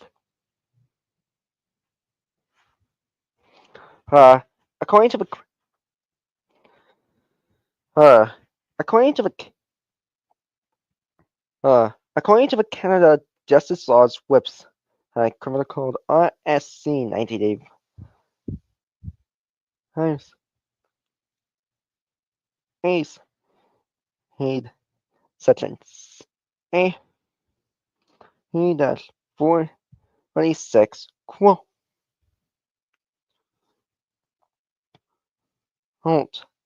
up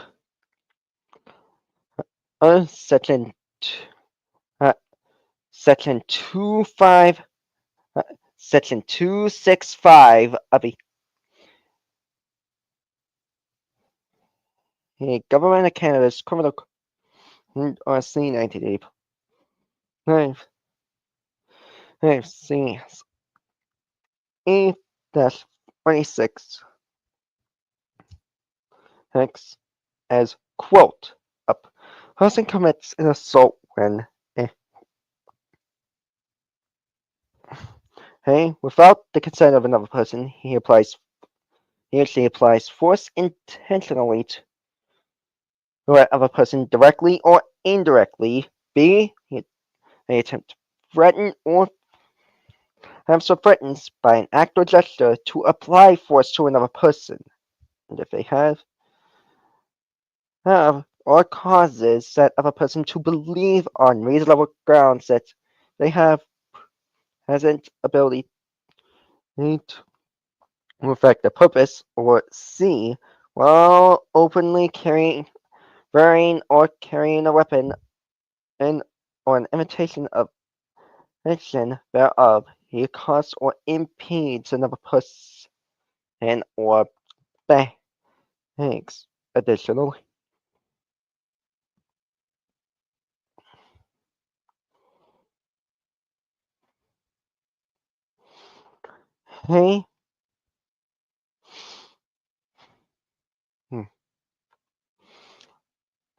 additionally,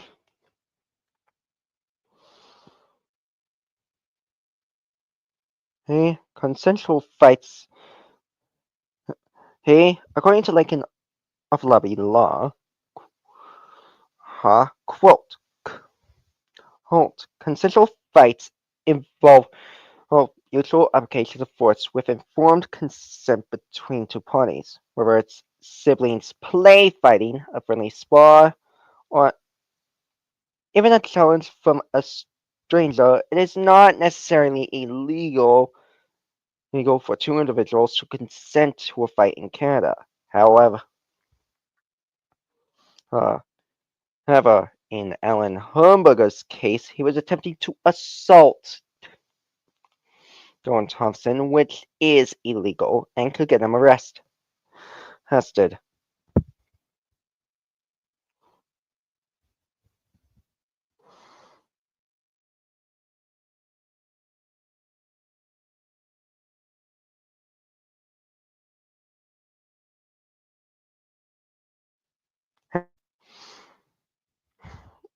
Mm.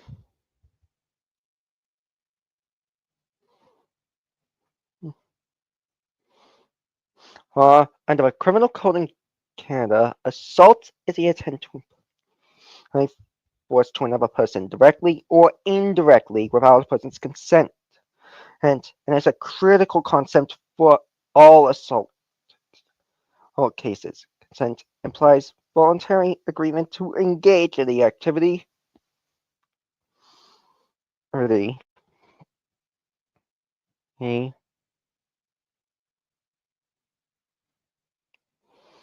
he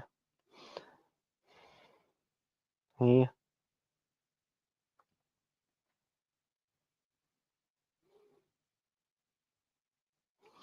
he and and there are scenarios where consent is implied and where a person is incapable of consenting. For implied consent in hockey, a block or cheek may involve violence, but consent is implied because all parties understand the risk of roughness or injury. However, consent is still limited even in hockey, boxing, and other sports. You are legally unable to consent to the severity of injuries. The Supreme Court of Canada said that, quote, "Oh, a person cannot consent to having severe bodily harm done to themselves." And when it's due to age, now quoting again,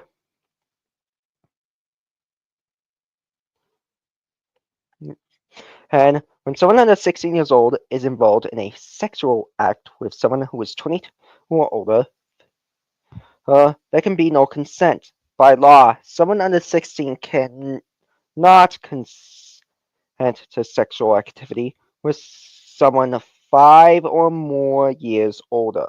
A person under 14 cannot consent to sexual activity with someone 2 or more years older. There's rules around. It should also be noted that, now quoting again, rules around consent can easily be violated.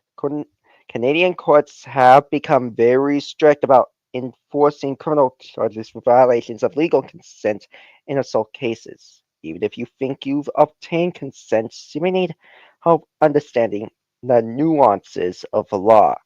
If you have been charged of assault, it is essential that you do not speak to anyone until you have contacted and consulted with a criminal defense lawyer who has more expertise in defending against assault charges. Yes.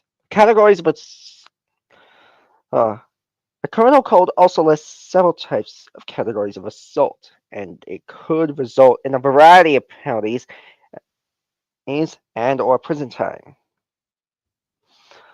And the differences in the assault categories can relate to the severity of the harm done to the victim.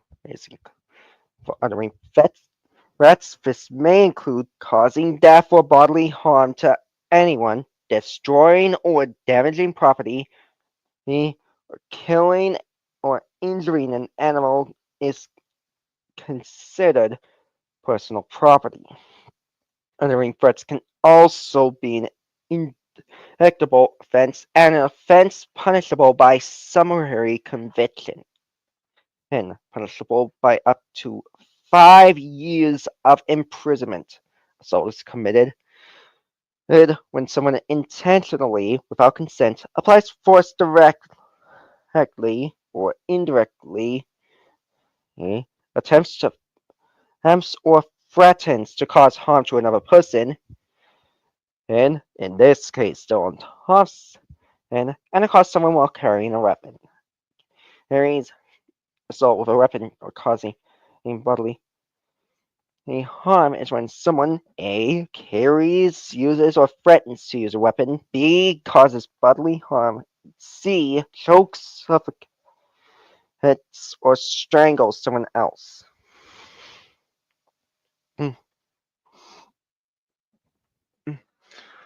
Now,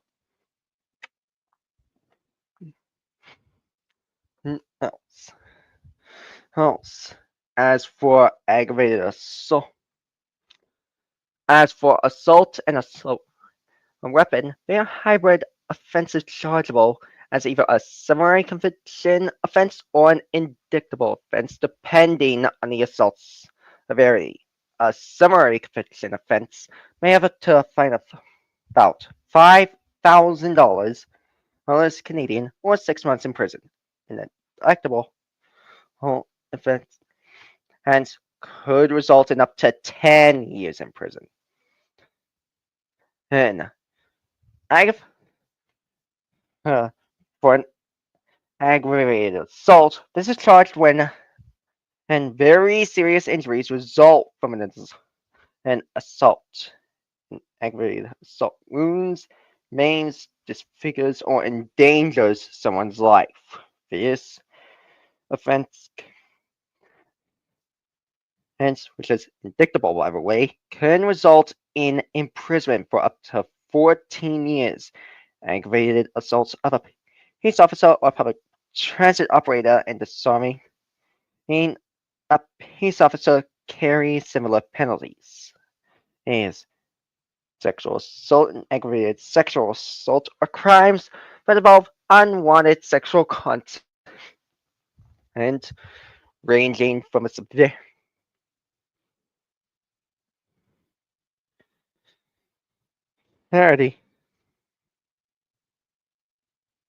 3 from actual touching to rape, or according to the Supreme Court of Canada, any type of contact that violates the sexual integrity of a villain. Aggravated sexual assault is when the victim's life is threatened or when the victim is wounded, maimed, or disfigured during the sexual assault. Aggravated sexual assault can result in a punishment of imprisonment from up to 4 years up to life. For uttering threats may seem less direct or less serious of an offense.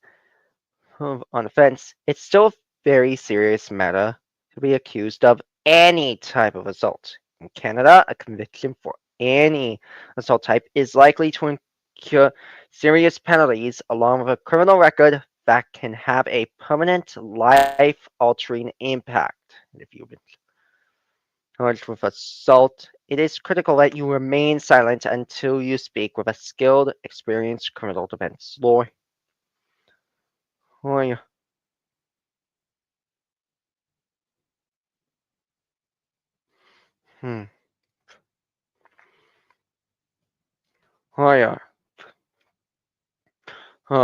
In this instance, hence, Alan Herberger had no reasonable suspicion and or any legal rights to attempt to threaten Dylan Thompson by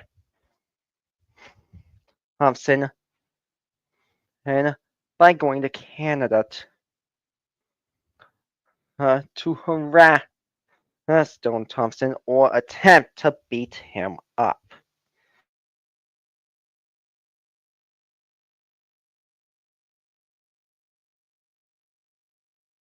Imagine making Penelope and Molly buy a weapon to kill Gabe the Slacker, all because he wouldn't go out with you to deal with that user. Besides, you should know that Penelope and Molly are not old enough to carry weapons. So if they wanted to carry something dangerous, they need to be at least 18 years or older to claim their weapons. Besides, they never wanted to kill Gabe the Slacker with a gun, because they are friends with him and they would never cause any trouble to him. Yes, we should. That motherfucker deserves. Bruh, Molly is not allowed to say cuss words, because she is a couple months old, and she would never use those words in her life. And even if she did, she would have grown up with a dirty mind. I bet you taught her how to cuss 24/7. For all the shit he has done to us in the past.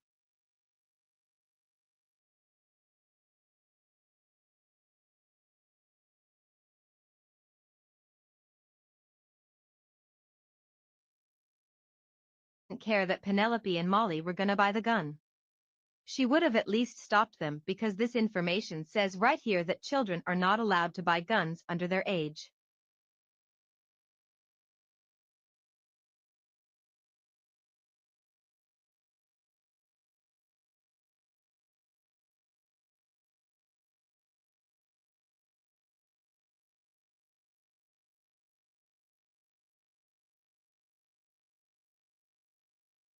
They needed to be at least 18 years old to purchase it. But she also forgot to mention that quote.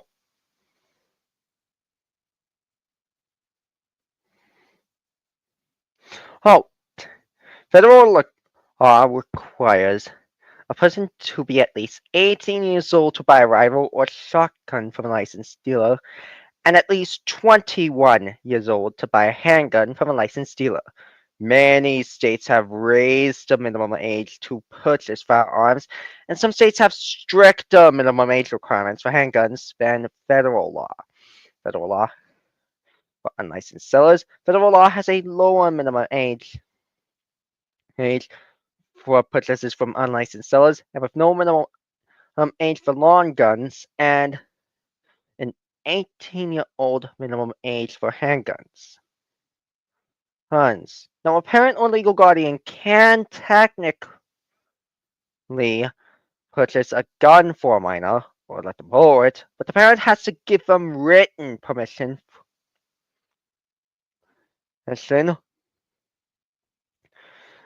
And for certain limited purposes. As in Virginia, as stated here, a person must be at least 18 years old to purchase a rifle or a shotgun from a licensed firearms dealer, and at least 21 years old to purchase a handgun from licensed firearms dealer. So Mr. Memes guy was within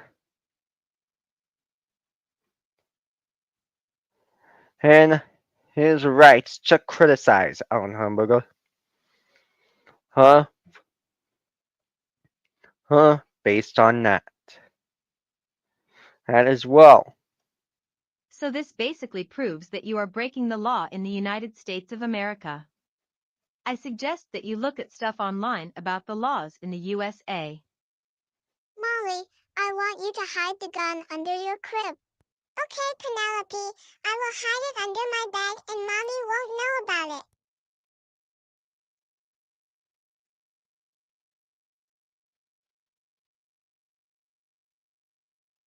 Ben. Hi Molly, are you? What is that thing under your bed? Uh-oh.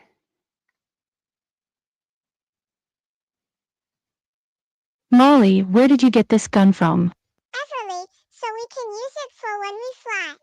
Stop lying, Molly. Everly did not give you this gun, and I got a notification on my phone over $670 charged on my credit card.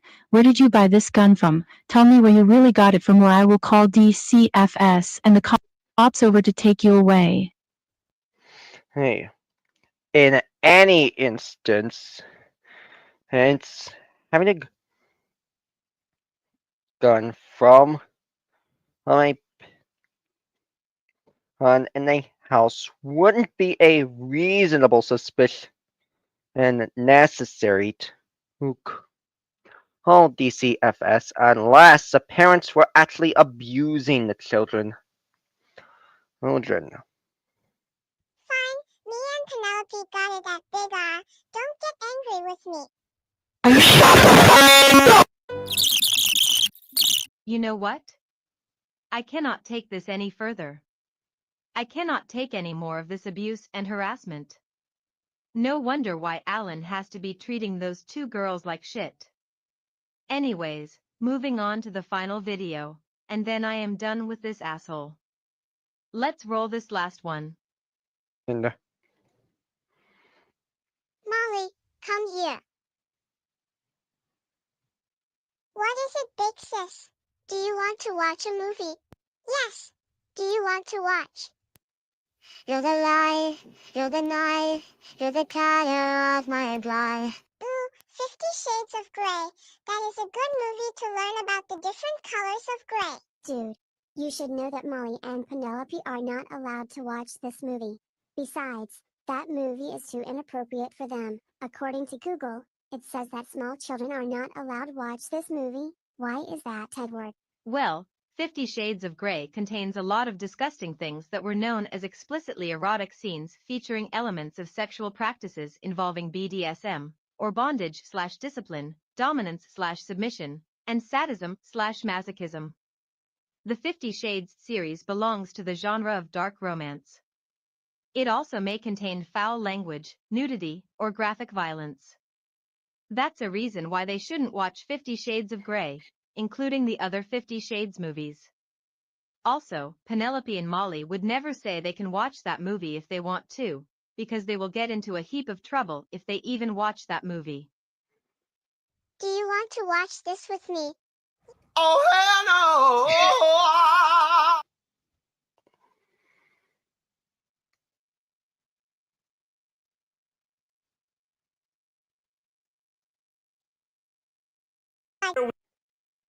Shades of Grey.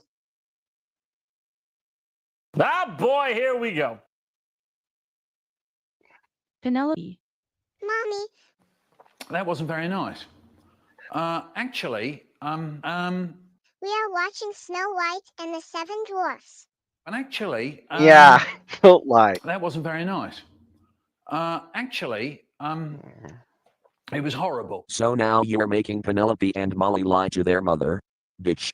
They would never do such a thing like that, and if they did, they would have gotten in trouble. They always tell the truth at the end, unlike Chris Percy. And this proves you are abusive towards the pair of them 24/7. Stop lying, Penelope. I know it's 50 Shades of Grey because I can hear swear words in it, so tell me the truth right now. Okay, it's 50 Shades of Grey. Are you fucking kidding me, girls? Ugh. I can't believe you were watching a rated R movie. You need to be 18 to watch those movies. You're grounded and you will be writing 500 sentences. Molly, Jillian was a music.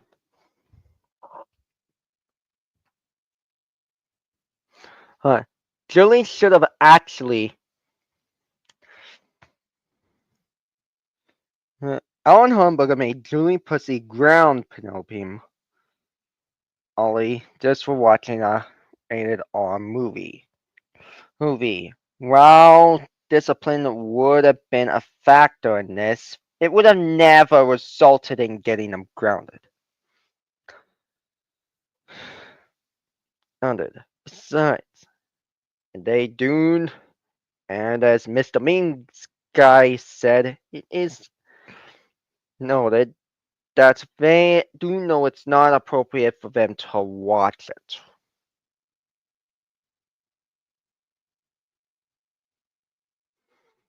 It's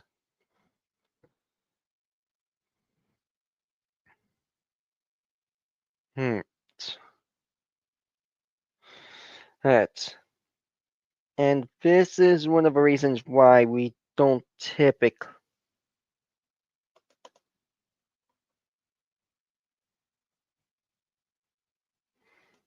here.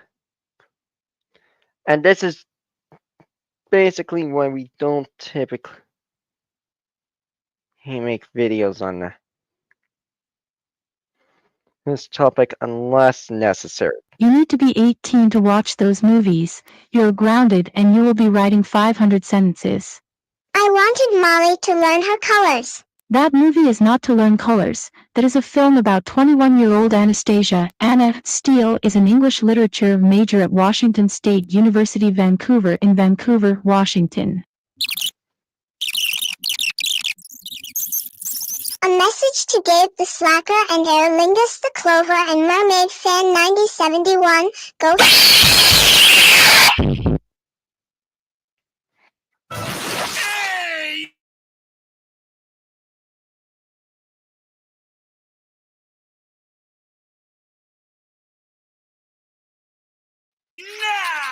hell.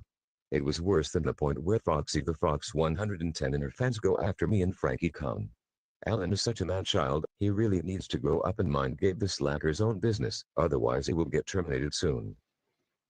Well, to be completely honest, he's still not handling opinions on people who support Gabe the Slacker. I do agree with the pair of you, Ruby and Leah. I was hoping he would be getting terminated soon, but now he's still not. Whenever people criticize him, he wants them to be removed or call DCFS to take his haters away, proving that he cannot handle hate or criticism whatsoever. In conclusion, Alan Hernberger is a stalker, a cyberbully, a child abuser, a hypocrite, a pervert, a murderer, and an immature good-for-nothing man-child. This user really needs to stop going after the people he hates and quits taking two of Gabe's characters to the flipping extreme.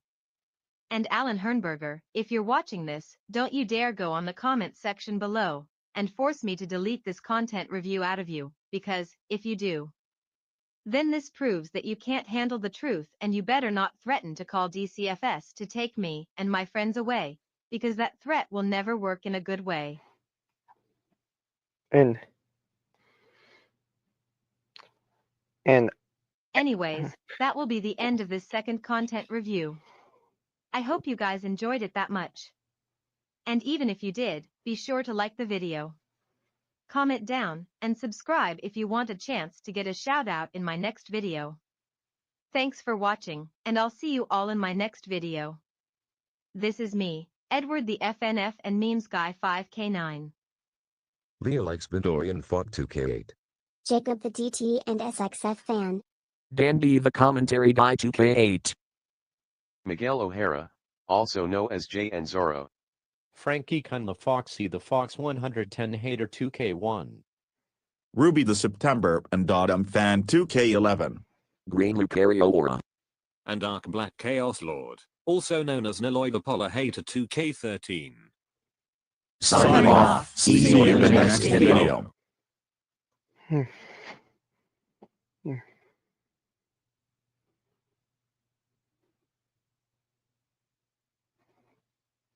Oh.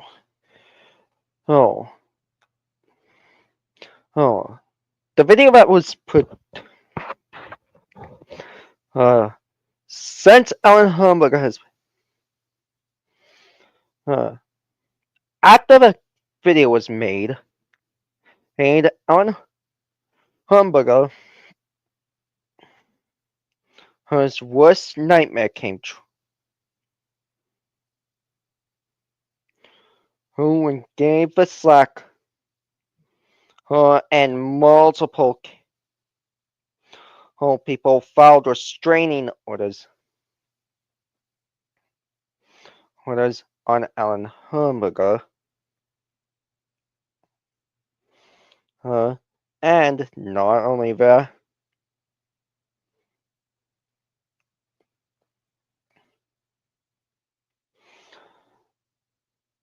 and gave us like also made several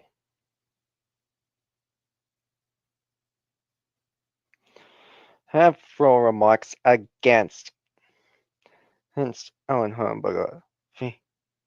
He next go through Alan Hernberger getting a restraining order.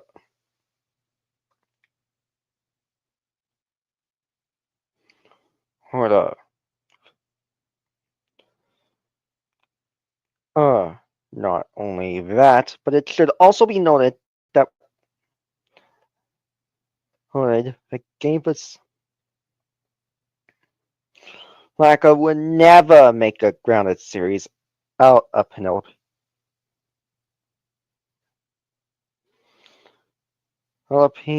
Ormo. Hey. Look.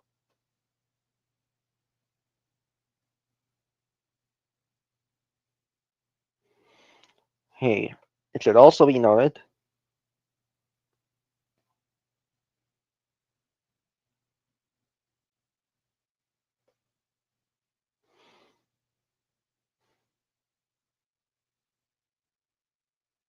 heard, but it is not. Not the choice of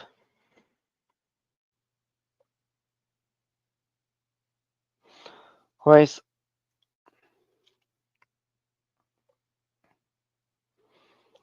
choice of many people who use others just because they may.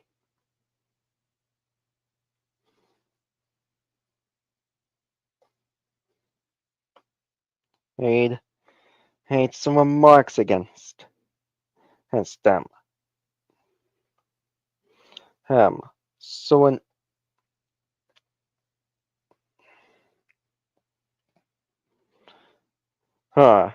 should also be noted that since and we may not own quote unquote own videos on the matter of how restraining orders work over on my main channel.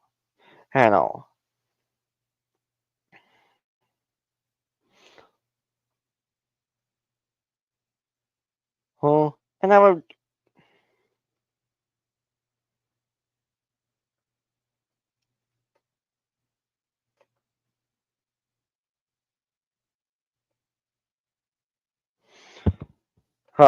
and I would highly recommend.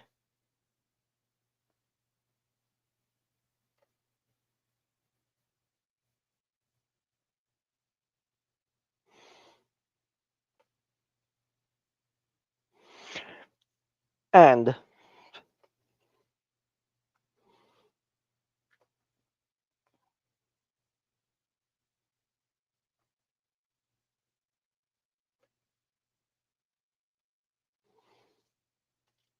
checking it out helps if you haven't already.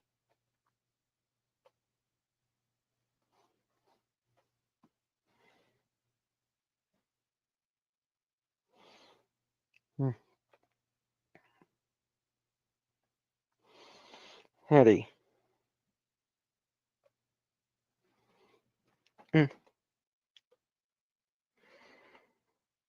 Eddie.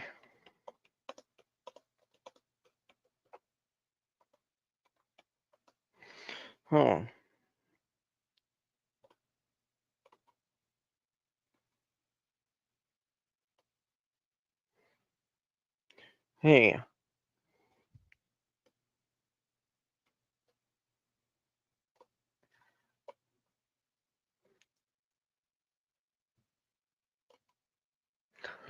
Hey.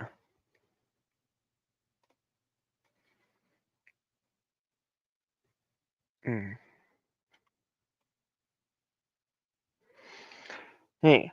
The next interaction.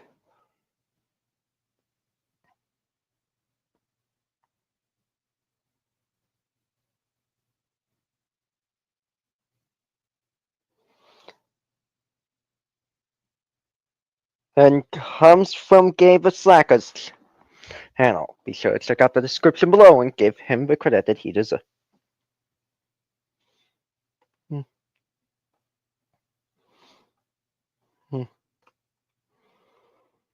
Herbs.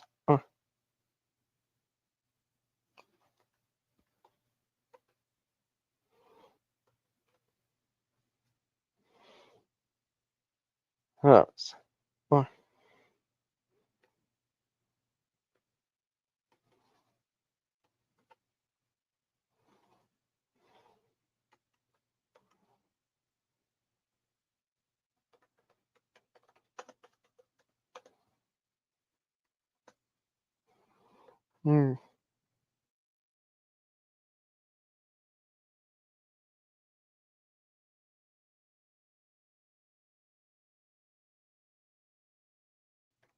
Be sure to check out the description below and give him the credit that he deserves.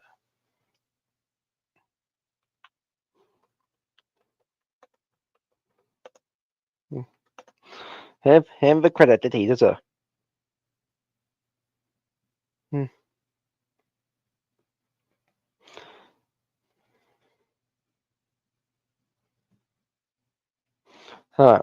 This will be another multiple feature episode, as you just seen, so be sure to stick around and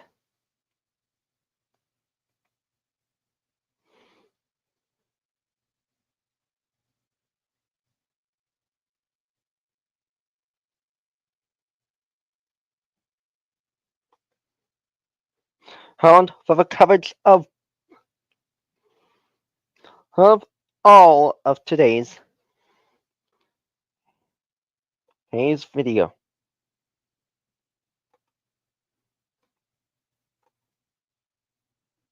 Anything else?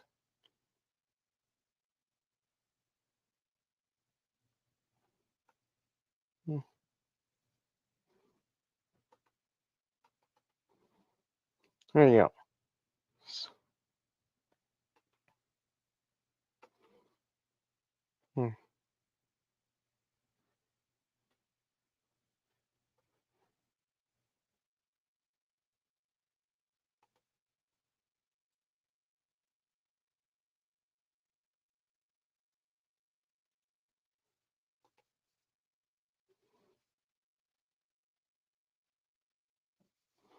Hmm. You should also know that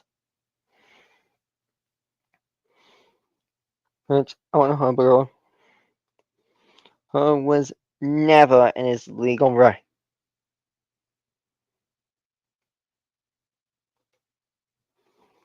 Right.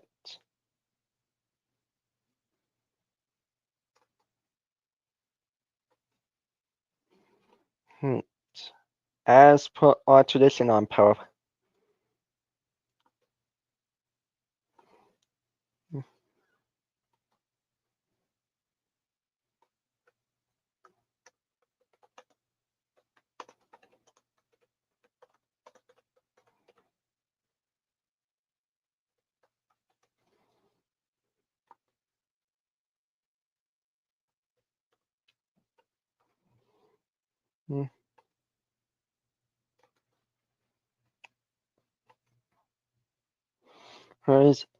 And there were a lot of videos as well on our part against Alan Herrenberger.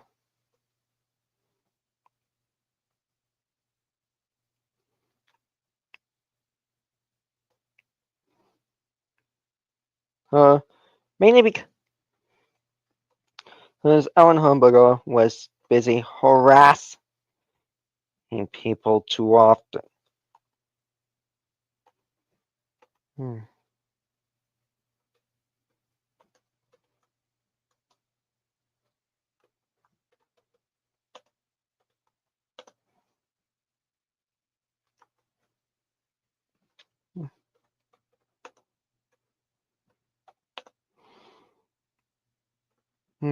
Additionally, it should be noted that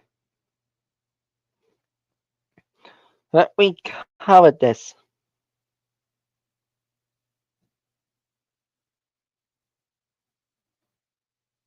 his situation before.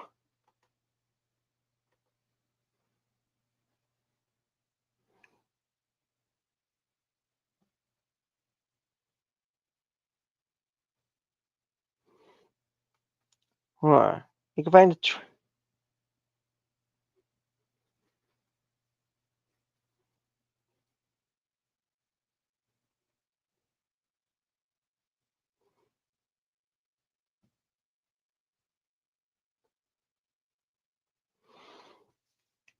you can find the transcript in this video below.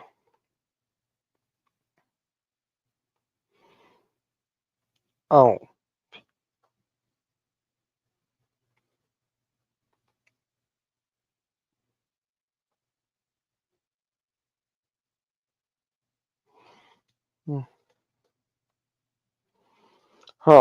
Should also be noted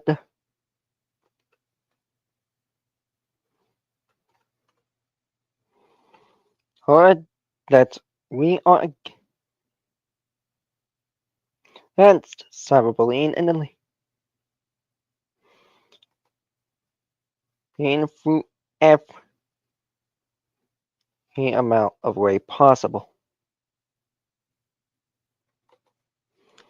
Whole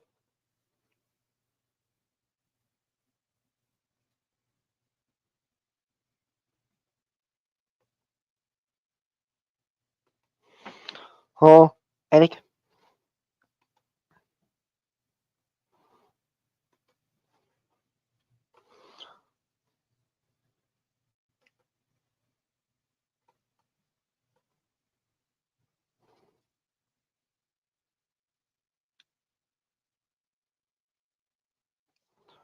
whole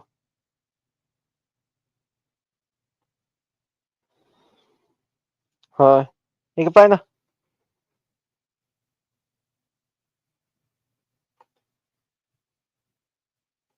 you can find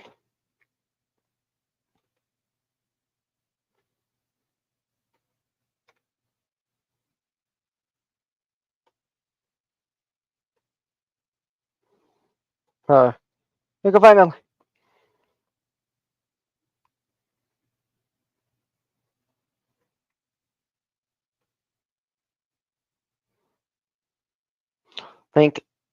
Hank exposing Alan Hornberger before in the description below.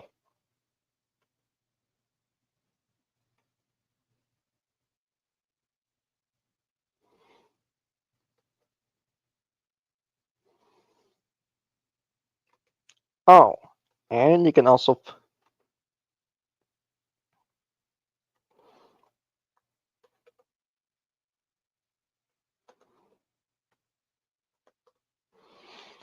find links to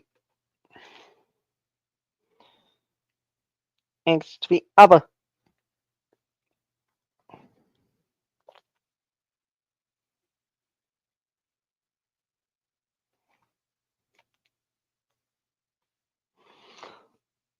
videos that I've previously done.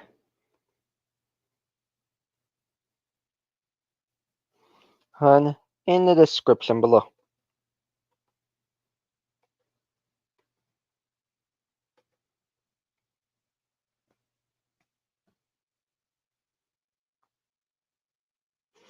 And below.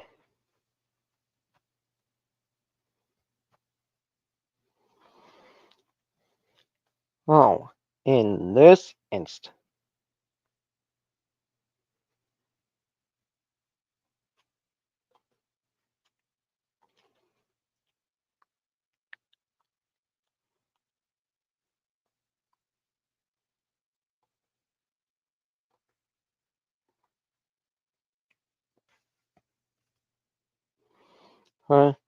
Also.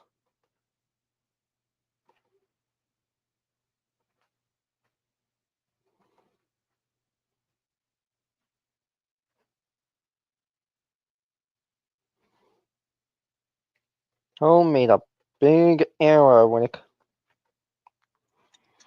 Oh, and Hamburger also made a big error. When it comes to the situations listed.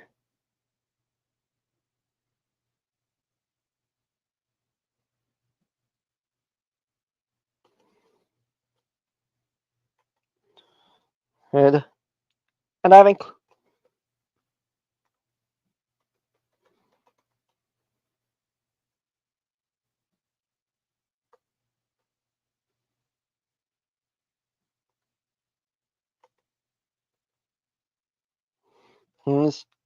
included on a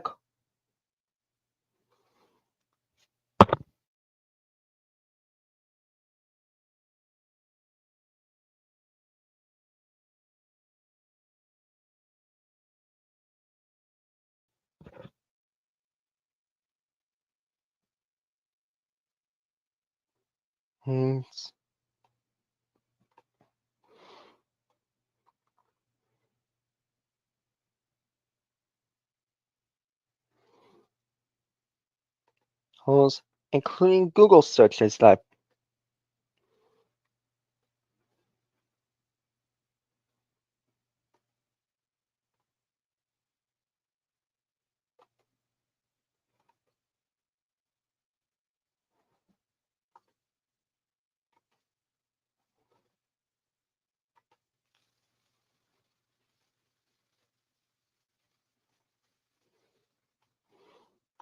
here's what I've done.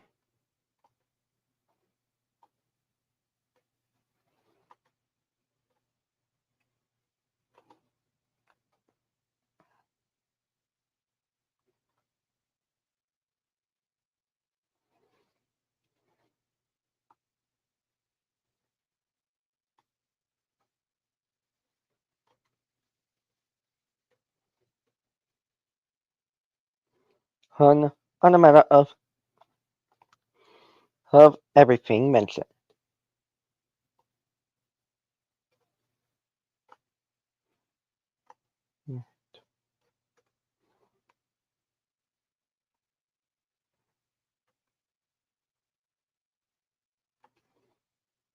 Hmm.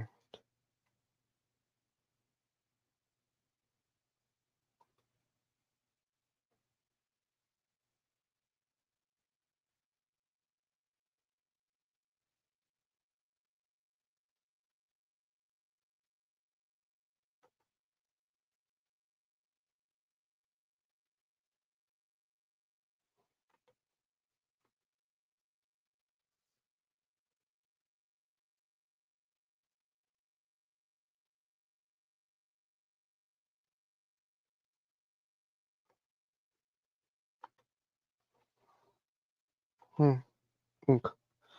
Including Google searches.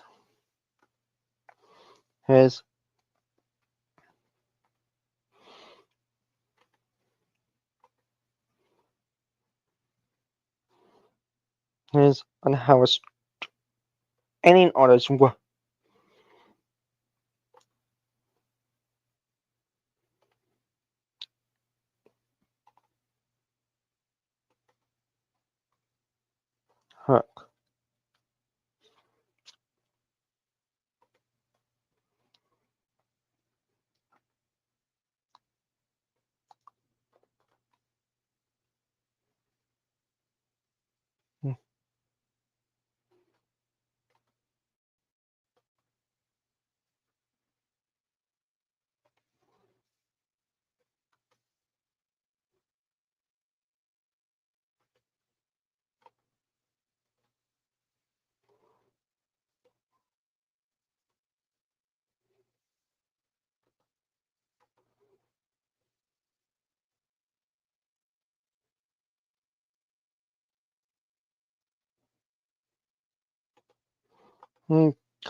And even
everything.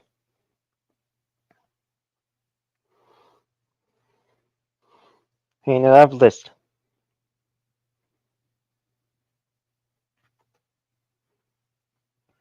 Listed. You can find out more in the description below.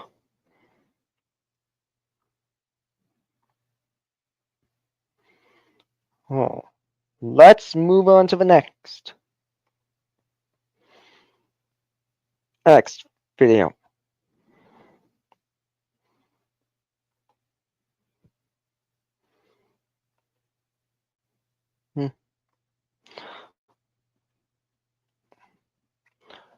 Hello. On September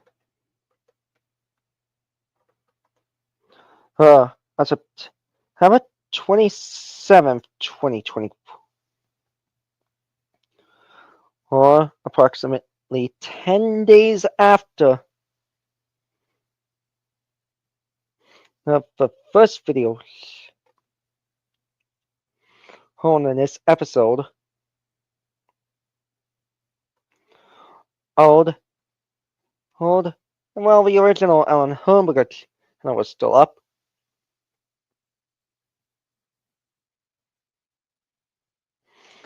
Gave a Slacker made a video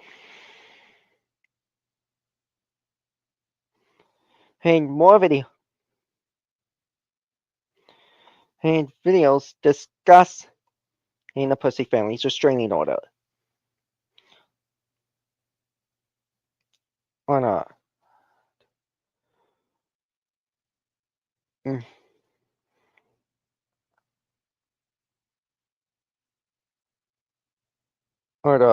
in that video, it is noted that Alan said N-word instead of the actual N-word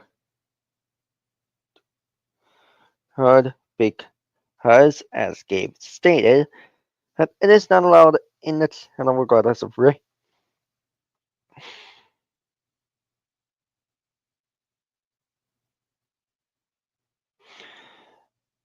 Is censored or not.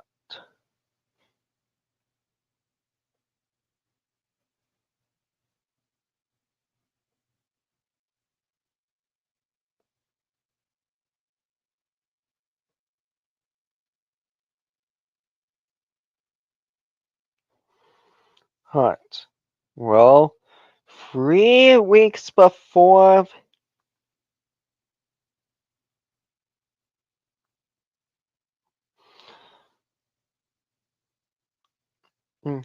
well,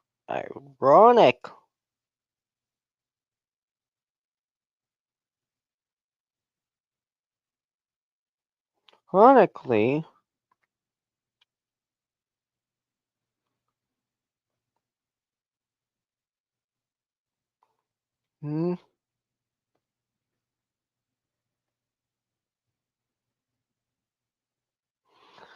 he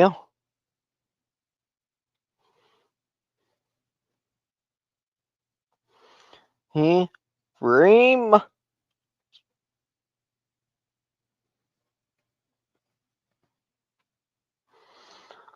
few months right.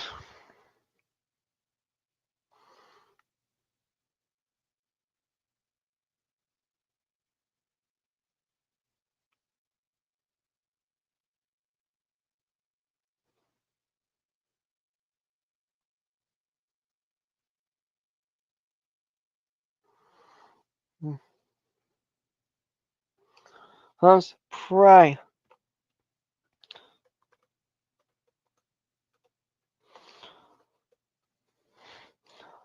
After Christmas of 2024.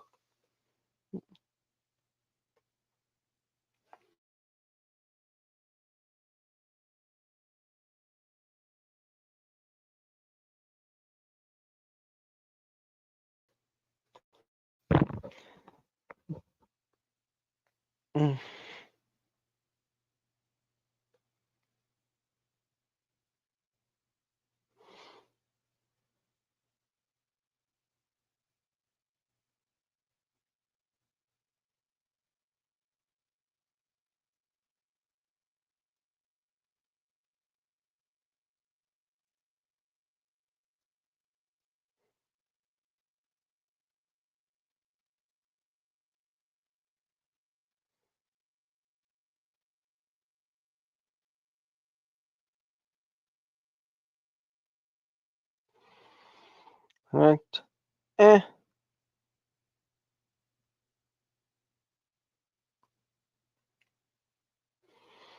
And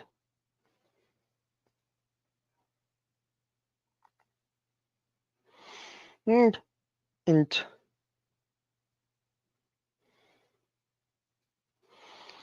how's it how?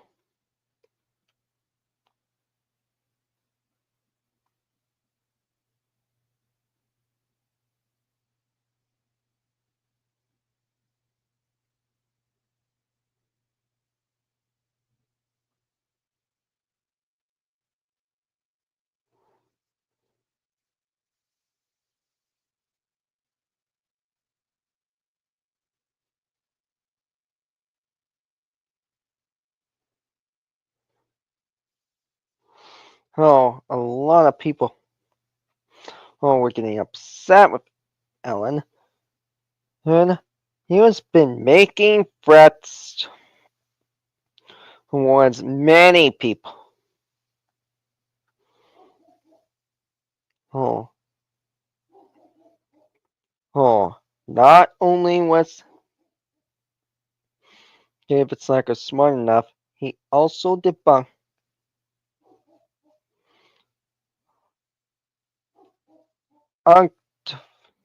allegations made against fire alarms. And a video already made. But it's real featuring from Ollie's video of fire alarms are actually full. It took place on November 6th.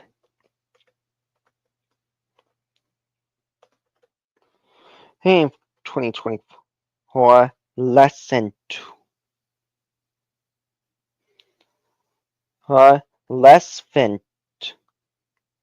2 months before Alan Herberger's strike channel finally got terminated.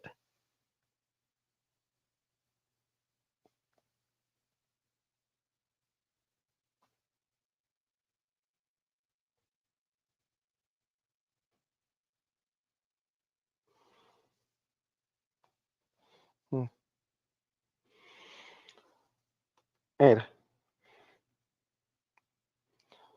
did.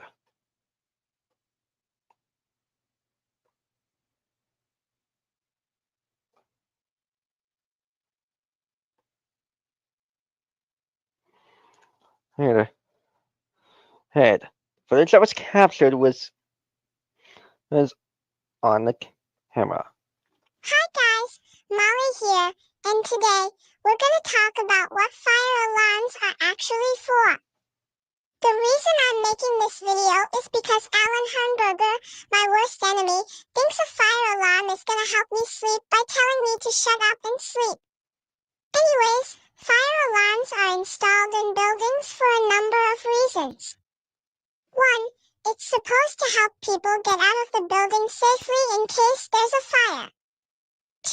Some parts of it help keep the building from burning down, and a couple other reasons I can't think of at the moment. Anyways, speaker strobe fire alarms are supposed to tell people that an emergency has been reported and they need to evacuate the building, as in this example.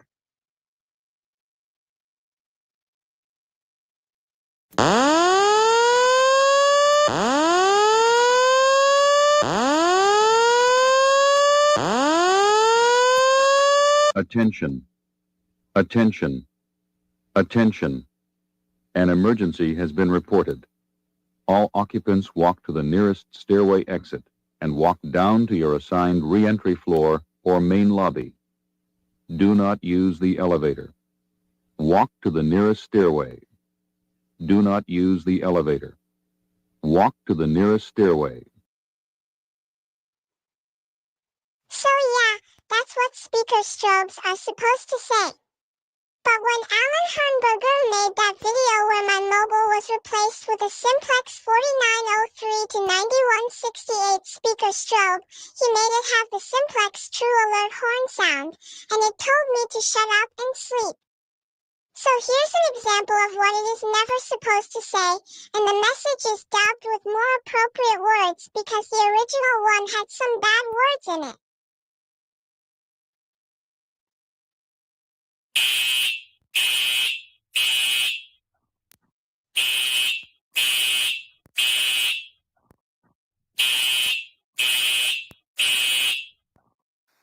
Sleep, sleep. You need to sleep, idiot. Don't even think about getting out of that crib. Shut up and sleep. Don't even start crying. Shut the hell up and sleep, and don't listen to a damn heartbeat, as that can kill you. You need to freaking rest for the night. If you don't, we will call DCFS. So yeah, in that clip, you can see that the fire alarm was telling me to shut up and sleep. It told me not to listen to a heartbeat. It was saying that doing that can kill me when it actually won't. And it threatened to call DCFS if I don't rest for the night. Like, come on, that's not even what fire alarms are for. And in fact, they're not even supposed to say that. So do not listen to Alan, because he is an idiot. Anyways, I hope you now understand what fire alarms are really for. As much as they scare me, they are really helpful in the event of an emergency. Don't forget to smash that like button, hit the subscribe button, and comment what you think, and I'll see you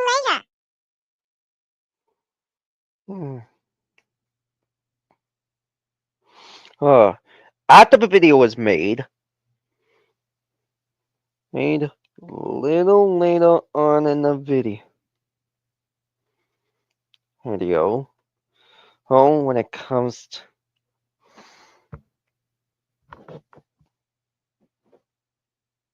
to Alan Hamburger,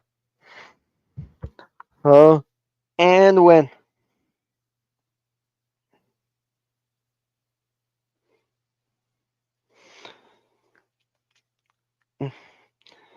and there are comments on Penelope's channel. However, one mistake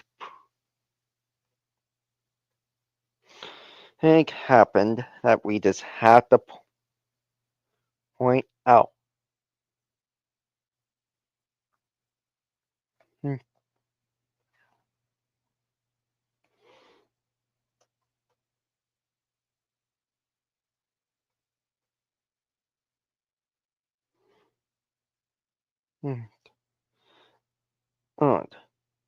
It's no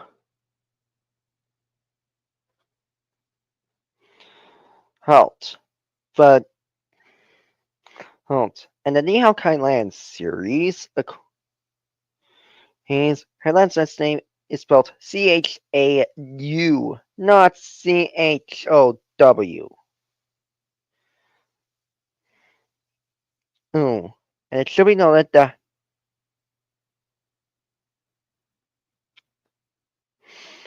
Dora the Explorer's last name is actually Marquez. However,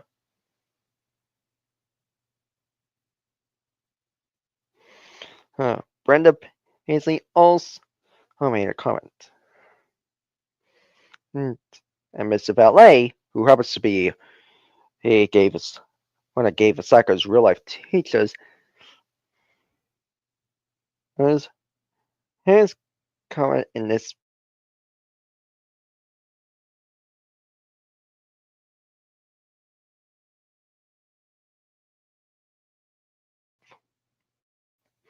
the next time you're to Alan, you should kick him in the shin.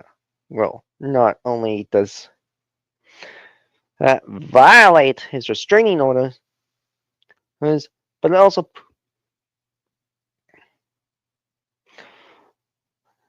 but it should be noted that would be considered a violation of his 14th Amendment rights. However, the next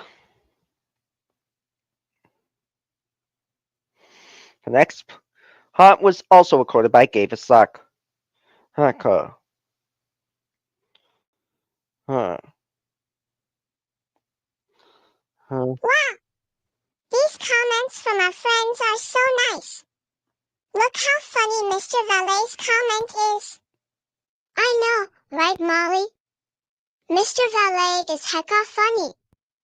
Stop right there, fellas.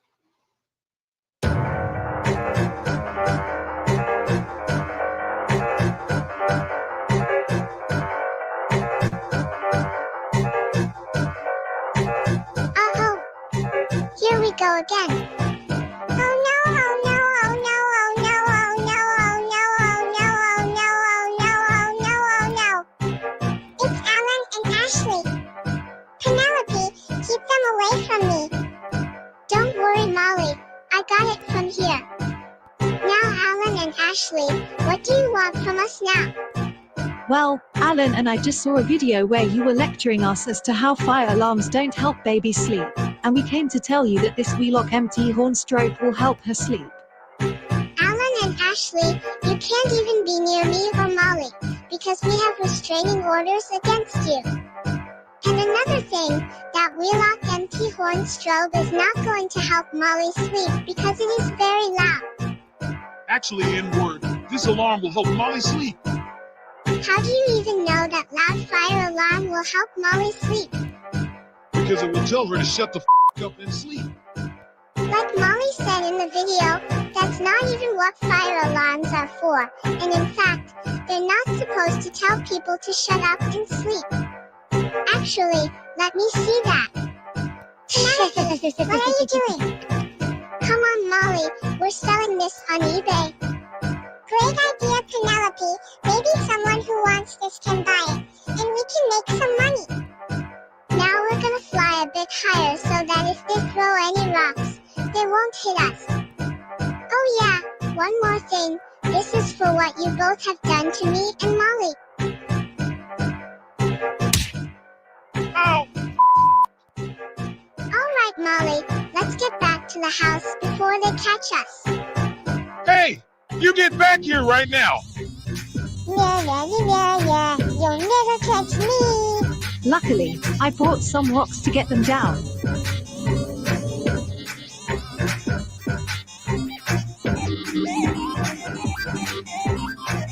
Ha! You missed! Damn it! I missed. Look! You're almost home.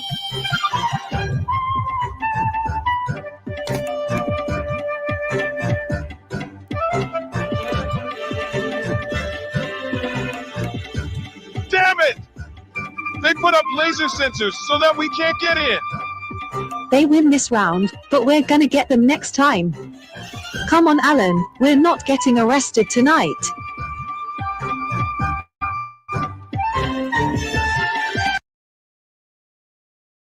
Hi, Dad. Oh, hi Penelope and Molly. How are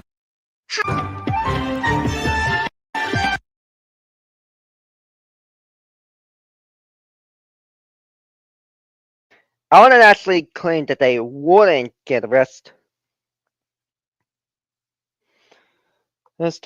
based on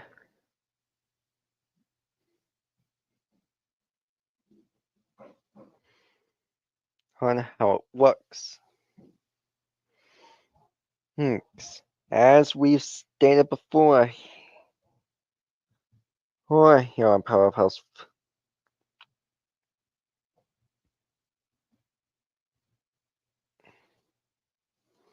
Homes. As we have stated before here on Power Pals.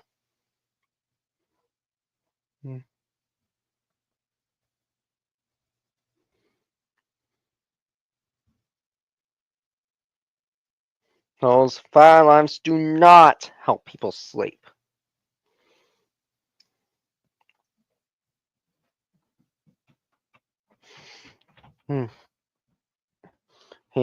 But rather to wake people up.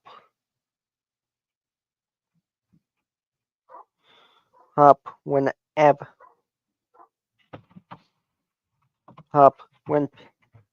a fire is near the area.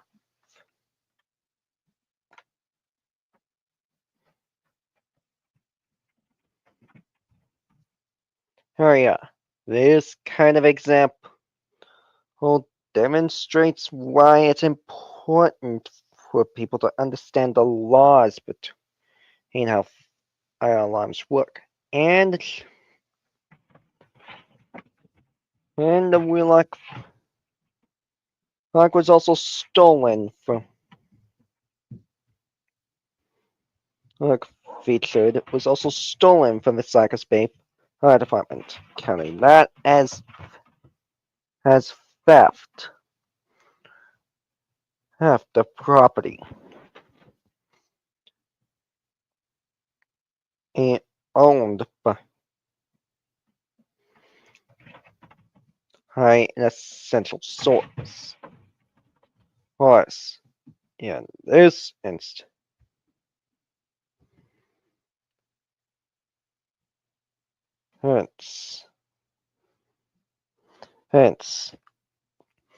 Hence, on Christmas 2025, however,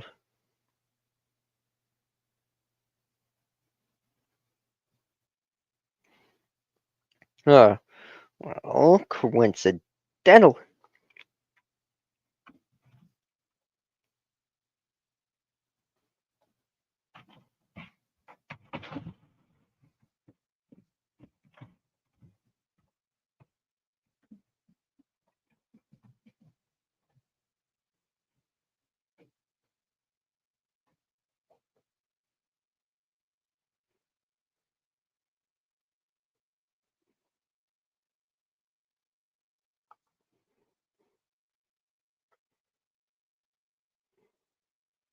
Hensely, on the day that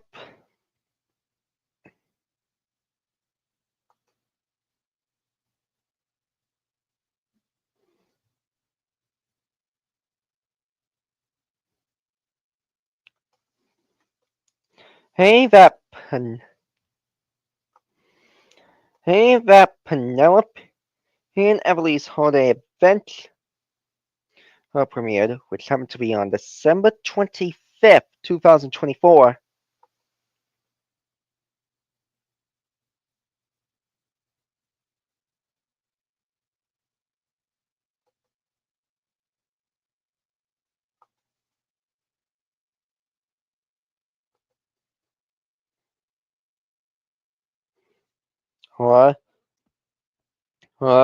Alan Herberger's original account got terminated. For violating YouTube guidelines and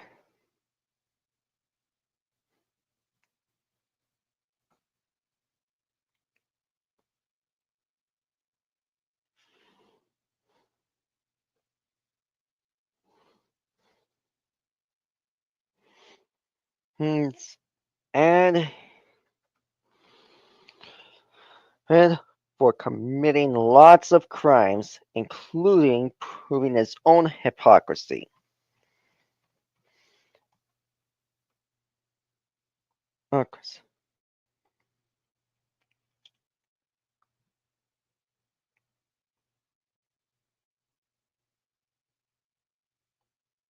Hmm.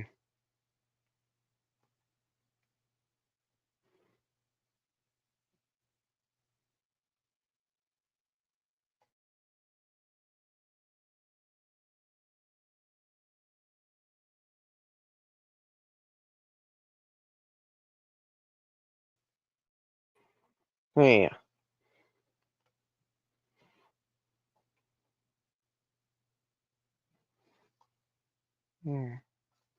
Additionally, don't Thompson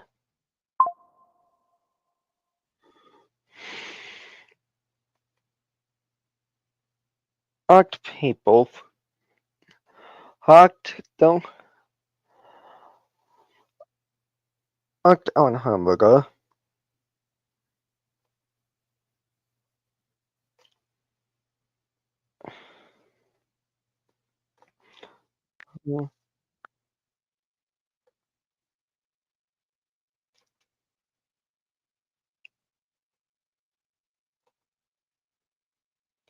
And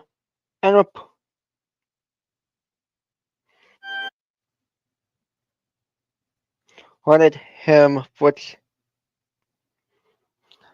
for multiple felony.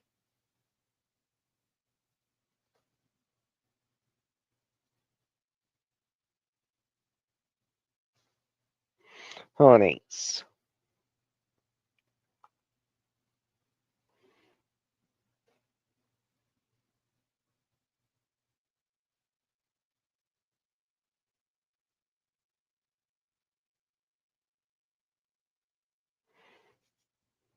It's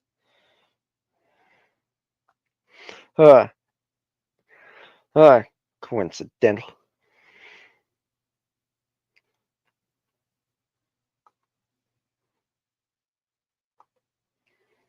They don't.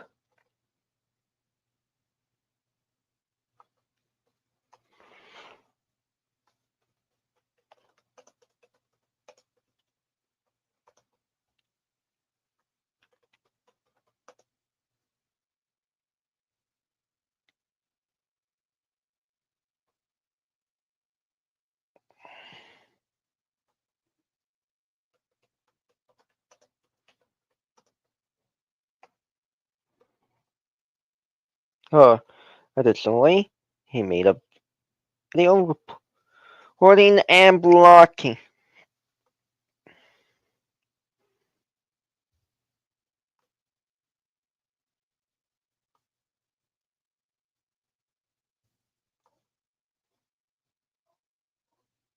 In the video.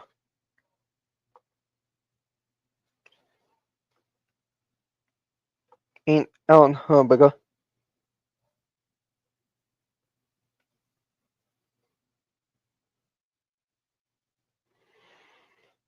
Saying, quote, Alan Herberger really needs to stop making abusive videos out of gay characters because he's getting sick and tired of him doing inappropriate stuff. I hope this video gets taken down quicker. Alright. I'm gonna leave it to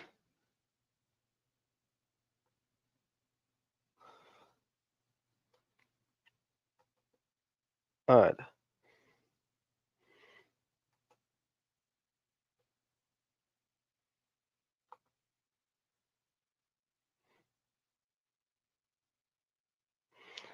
Alright. I've left a link in the description below to all of the videos both mentioned and featured in this episode.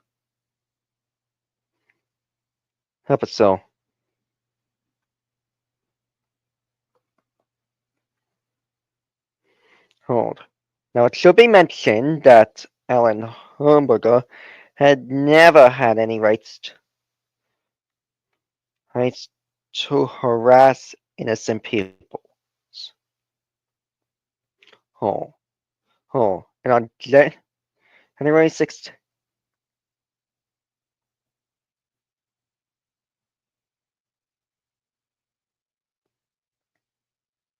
2025,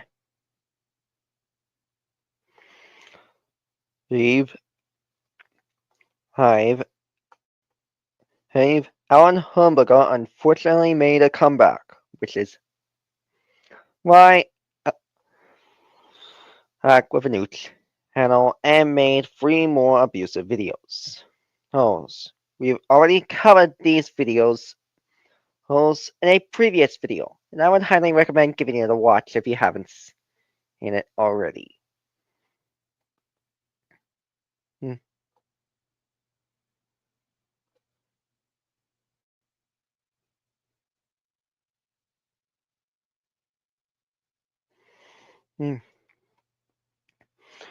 Teddy. And that prompted a the also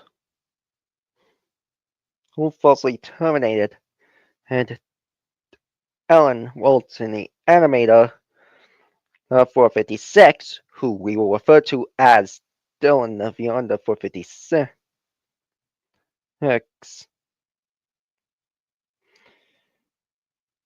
Next, for quote-unquote cyberbullying him, when in reality, he was the one cyberbullying others.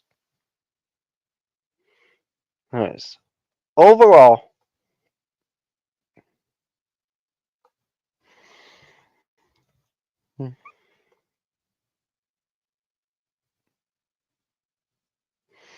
uh, overall, oh, oh, and that prompted a lot of people saying unwelcome back to him, which was the right move. Overall, Alan Herberger gets an F for maintaining a hostile and belligerent demeanor throughout the encounter, violating every encounter,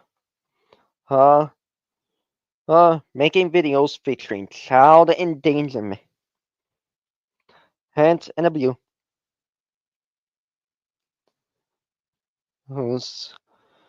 who's stealing property belonging to Cypress Bay, make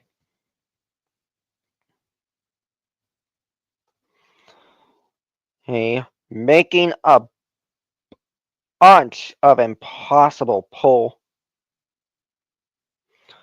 holes with the M word involved. Making a complete ripoff of Babies R Us, claiming that it is quote unquote imaginary when it actually isn't.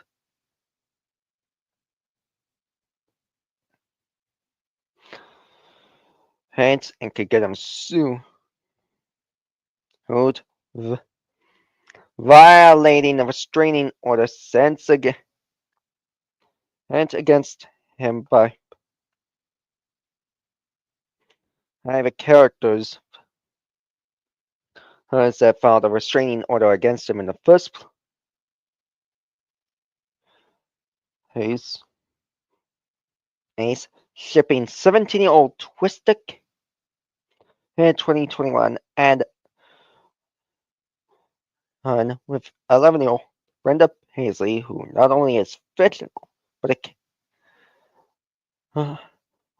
but since both are minors, it proves that Alan Herberger is a pedophile, along with Ashley Hayden, and a fictophile as well. He was also caught for stalking and harassing Twisted Kid and his stepsister Taryn Hayden, and harassing Gabe Vislak by begging him to make a Penelope Gets Grounded series when he had every legal right to refuse to do so.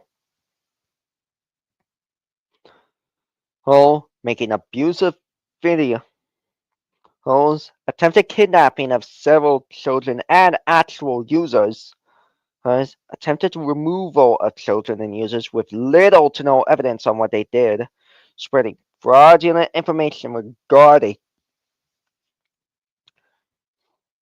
when President Nixon resigned,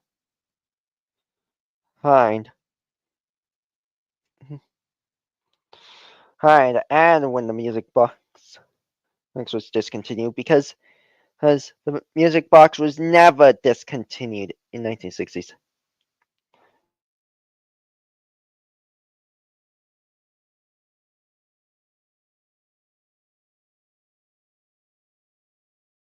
In 1970s, destroying and vandalizing property owned by others, using hate speech and racism towards both minors and adults.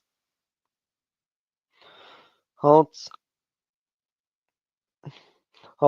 making a killing video out of Molly Pussy. Here.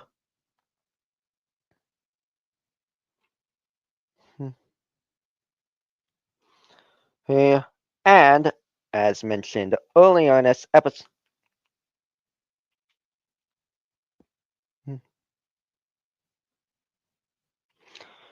hold a hypocrite, because not only did he You rip off from Windows Vista animation logo. Home reading my Windows production.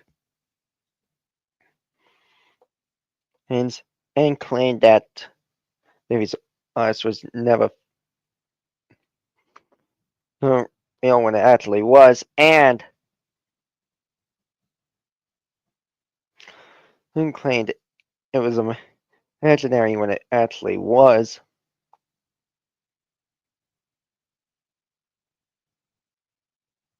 As claiming he made the characters featured on Gabe Basaka's channel when he actually didn't.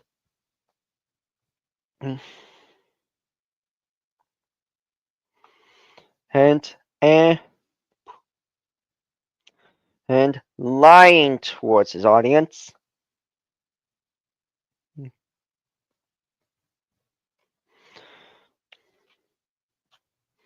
And being a pervert, right? An immature and child, hold as Mr. Memes Guy. I said, had couldn't handle the truth, taking characters truly and users way too seriously and treating them worse than Hitler.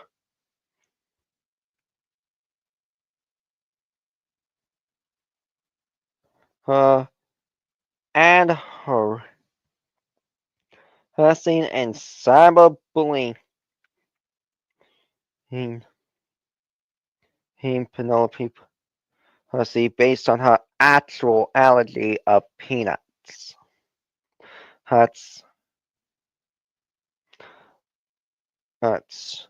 Although he was right on his accusation that 1-year-olds typically are too old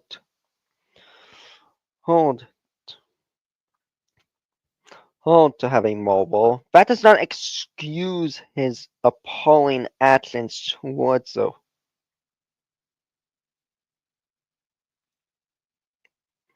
those involved in the situation.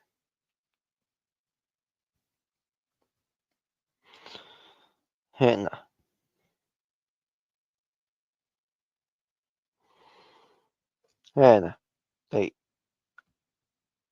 they should know that Brenda Paisley and Twisted are too large an age gap to date in the first place, according to local laws. They also ruined the reputations of multiple characters as well. Not just in kids, but adults too.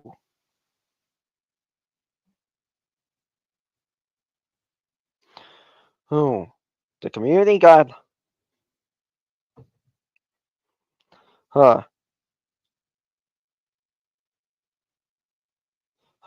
should also be noted that Emily Paisley and the other kids, originally created by Gabe Basaka, have never had a restraining order on each other, or against each other at all, making his and Ashley Hayden's claim impossible.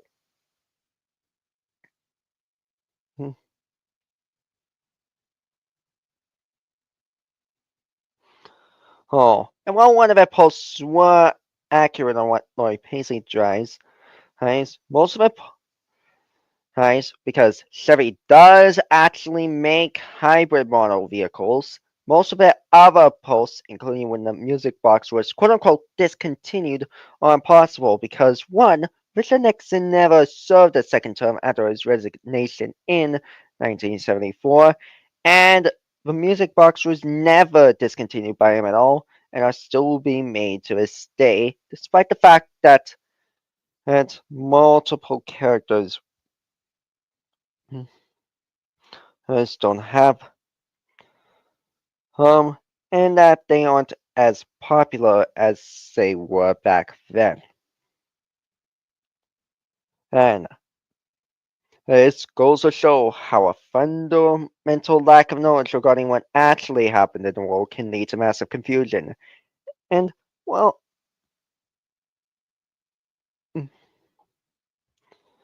and while we were, while Gavasaka and I were wrong on our accusation that some babies is leak from removal up to the age of 2. That does not mean that it isn't possible as long as it's not in reach. However,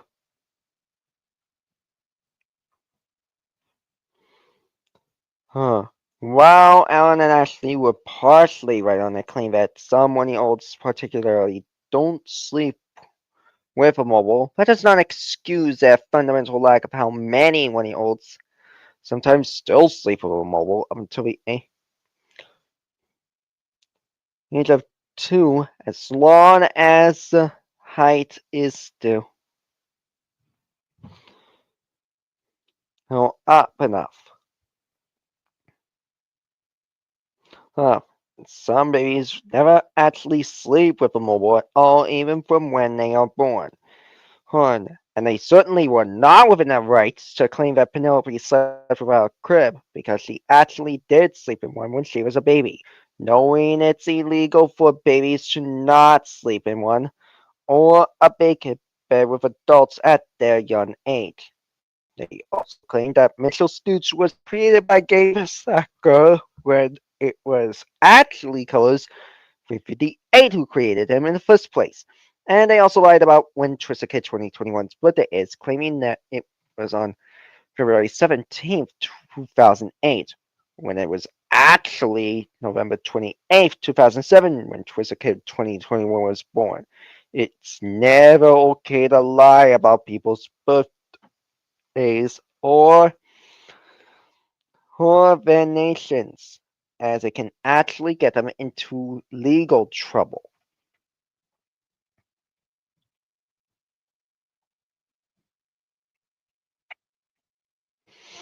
Oh. Oh. Not to mention, he also lied about the real random Lozzies in his home country by claiming she lives in the US when she actually lives in the UK. Hey, not Tinley Park, Illinois.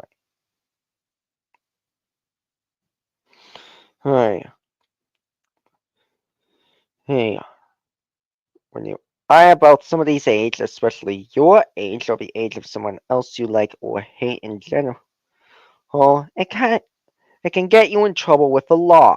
And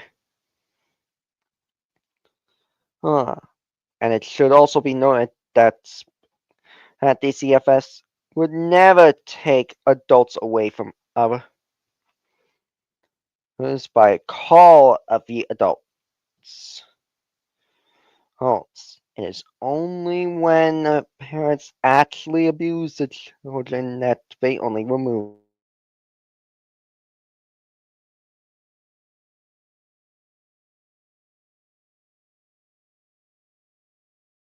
them.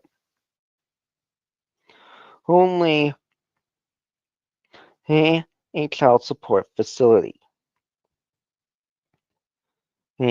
Their extreme lack of knowledge about where they live is also extremely concerning, given the fact that most of Gavasaka's characters live in Psycho's Bay in Nevada, and in Liam Beyonder's universe, Wales in the United Kingdom, not Tinley Park in Illinois. And they certainly were not within their rights to claim the real Anna Lozzie lives in the US when she always lived in the UK. And on the matter of termination, they were certainly not within their legal rights to terminate Dylan Walton, the animated 456's old YouTube account, as he was well within his rights to criticize Ellen Herrenberger and Ashley Hayden. And to begin with,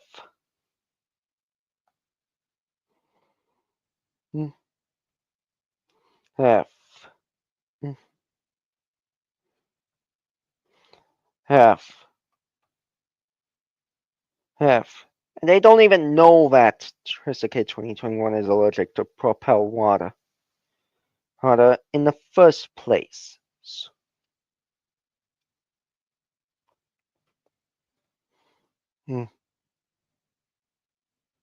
Hey, so the lack of that is also extremely concerning. Alright, it's fair to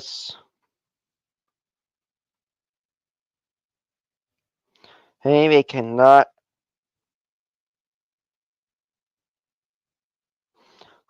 handle the fact that it is not Twisted Kid 2021 who is the real pedophile in general, as he has never dated anyone outside the 2 to 3 year age gap at all in the first place. Hayes. Hayes. It's fair to say that Alan Hornberger and Ashley Hayden and both may potentially have a substance abuse problem. And while I emphasize that such problems could affect their mental health in general, that does not excuse their erratically intolerable actions towards anybody good mentioned in this post. Or any post they did.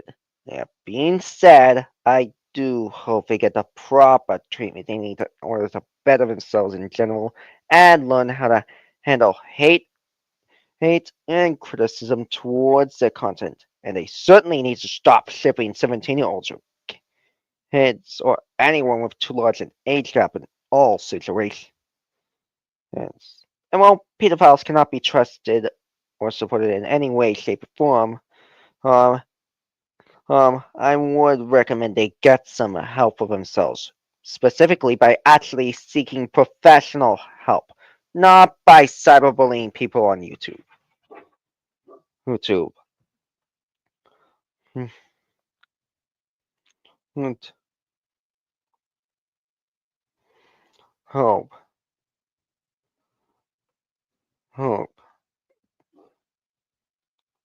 Hope. This is not the first time we have seen this type of situation.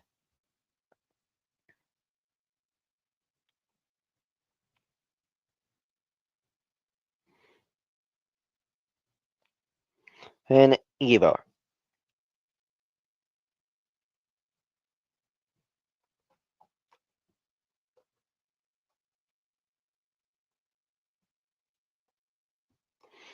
The deck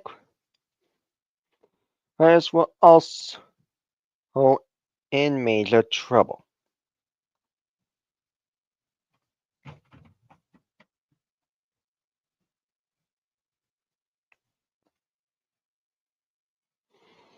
Trouble.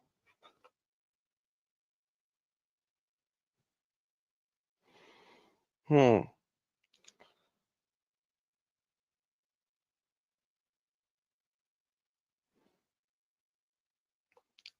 Oh, don't.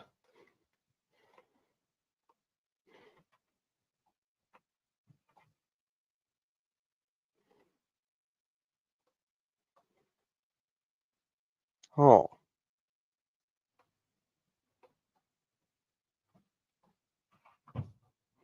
Oh, and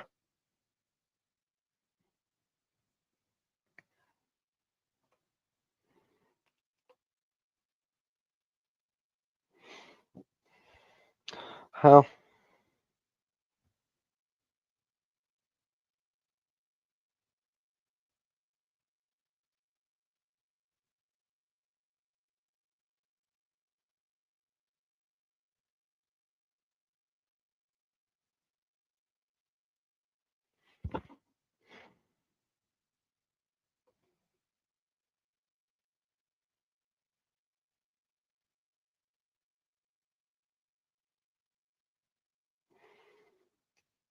Hmm.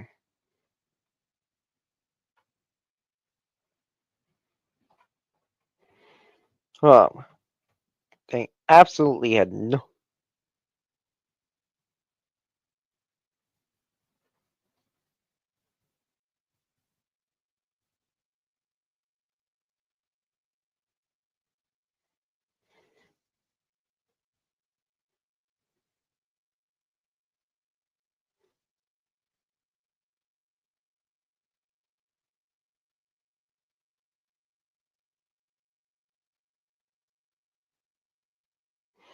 Hmm. Right. As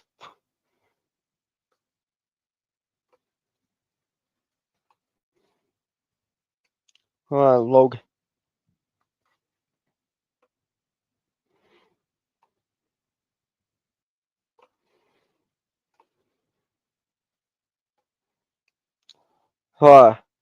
As for the other crimes that Alan Humberger made,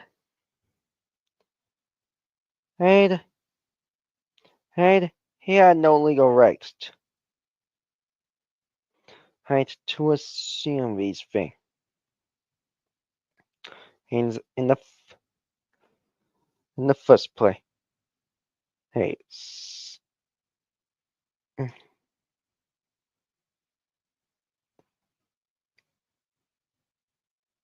Yes.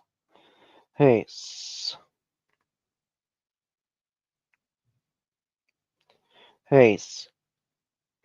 Yes. Kid Coda, Dawson the Cool Boy, and Immaculate also get an F for maintaining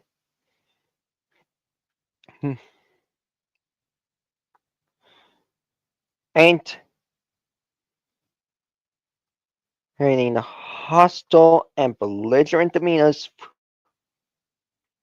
throughout the encounter, violating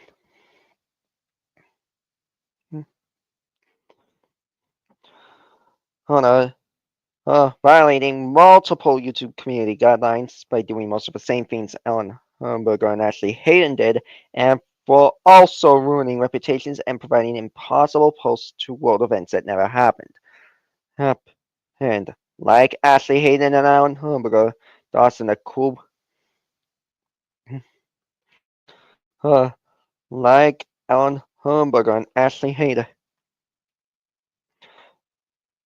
and Dawson the Cool Boy.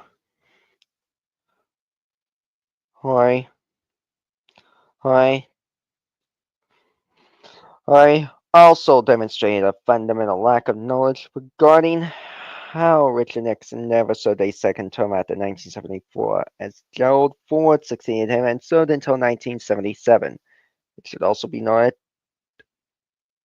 that Kid Coda 30,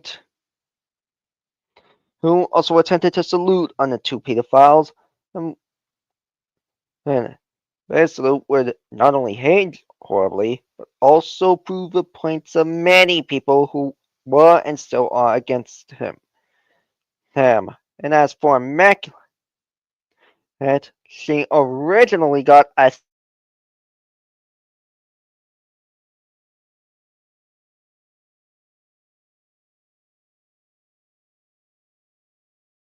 C half for sending ungrounded threats to Gabe the Slack. Hacker Inigo animates style grounded threats. That not only does not work at all, but that kind of action, along with Dawson and Kid Coda's actions, was hard, unacceptable, and would instantly get them called out for defending pedos, who also ruined the reputations of many people and many of their characters. And they were certainly not within their rights to back them up against those who hated them. This kind of situation is when we typically do not rely on horrible people to make decisions for us. That being said, I strongly suggest they look up who was actually president in 1977 and 1974. for, and also stop supporting people who have acted completely horrible in general. Hmm.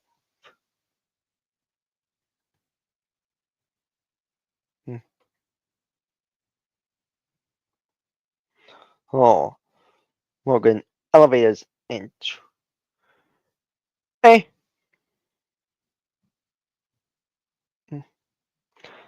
Microsoft Sam Animations gets a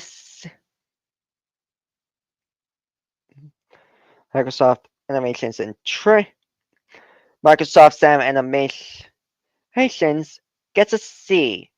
He at best. Because although he did defend Alan Herberger and Ashley Hayden's horrible actions throughout the before siding with Gabe Asaka, he frequently commented on Gabe Asaka's channel with mostly positive feedback, and had almost entirely calm and professional demeanors throughout each interaction. However, even though they sometimes had professional behavior, he did demonstrate a completely fundamental lack of knowledge on what should really happen with Gabe Asaka's characters in general, and he often did choose the wrong option and answer impossible polls made by Ashley Hayden and Alan Herberger.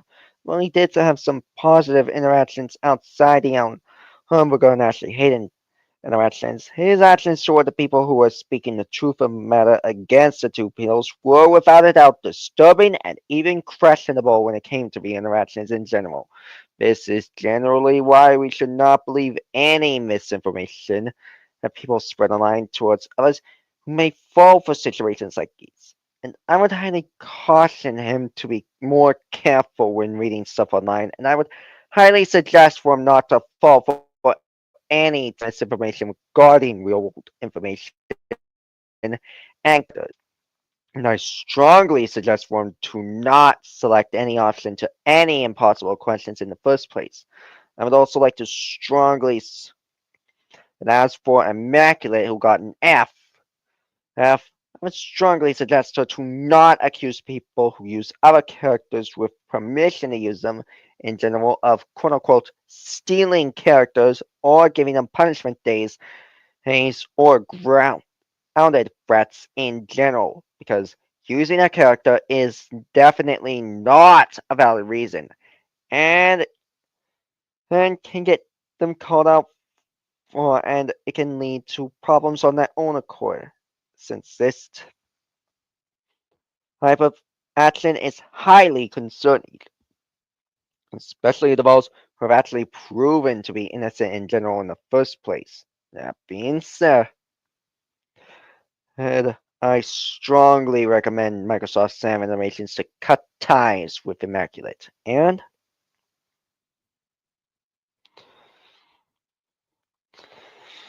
I will not send grounded threats to people again. And Immaculate not only proved her own hypocrisy by sending grounded threats, but her rules and death threats had also made no sense whatsoever.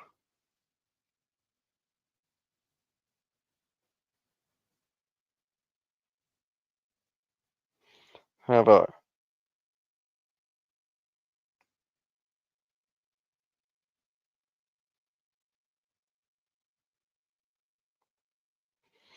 and while some are actually fetch, well, there are also lots of impossible rules.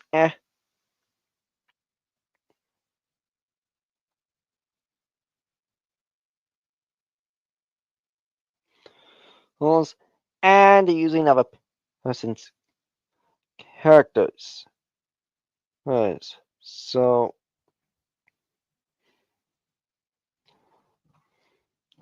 that being said,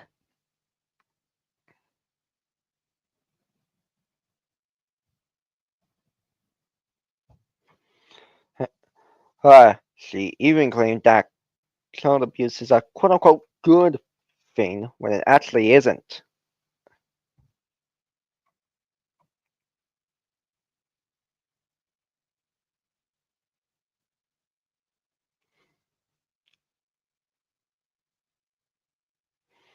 And I had to criticize on all the rules.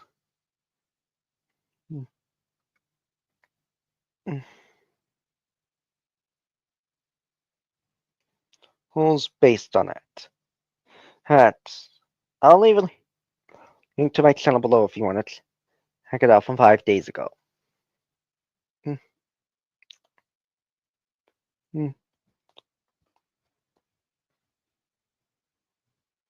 Hmm. Hmm.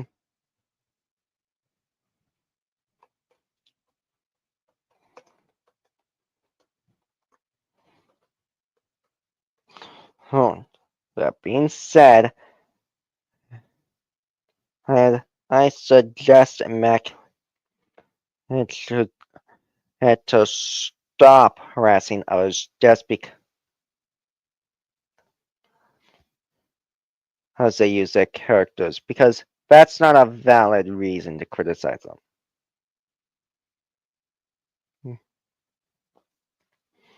Hmm.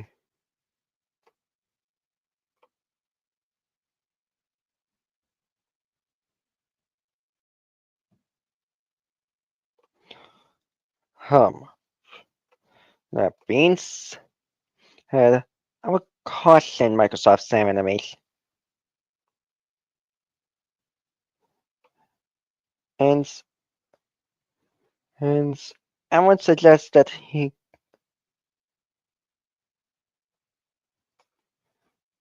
becomes more careful when sharing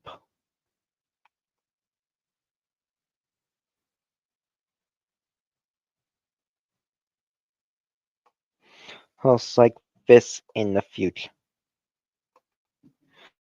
Posts like this in the future. Oh.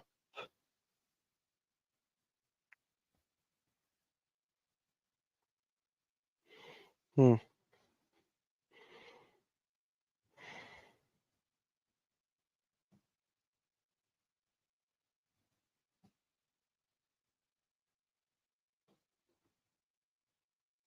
Huh. That's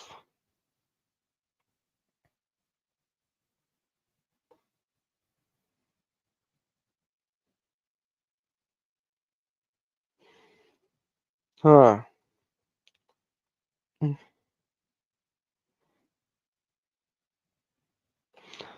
Huh. Logan. Huh. Logan Ellaby Hudson trains Ains gets a B minus because although he did make a mistake by claiming Colors 358 wasn't the creator of Mitchell Snoots when he actually was, forcing Gabe Asaka to explain to him that he wasn't the creator of Mitchell Snoots in the first place, he maintained a calm and professional demeanor throughout the encounter, demonstrated a great sense of knowledge regarding what should actually happen towards Gabe Asaka's actual OC characters, and refusing to take the bait from Alan Herberger.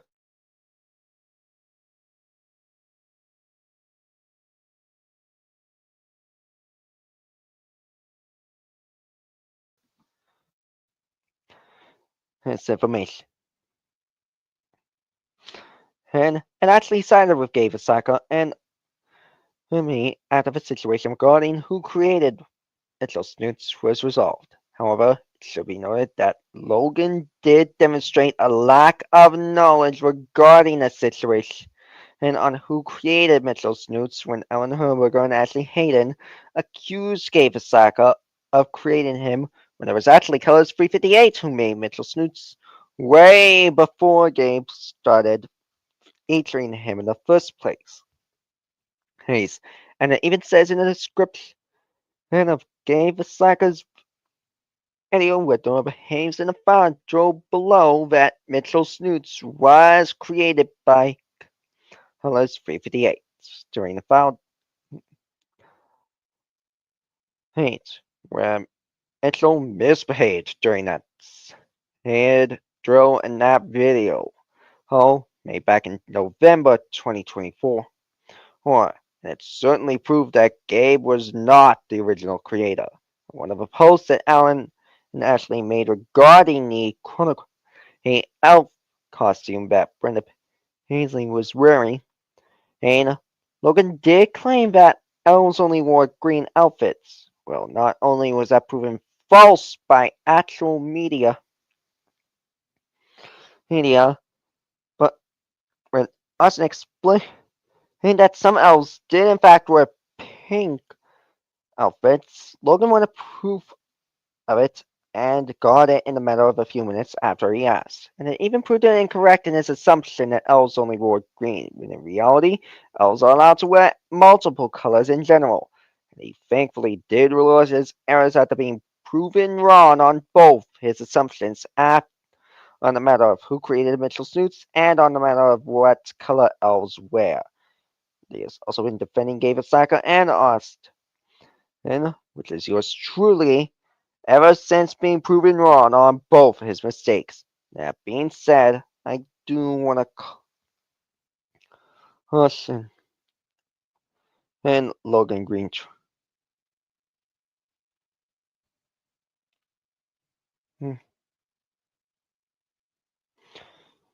And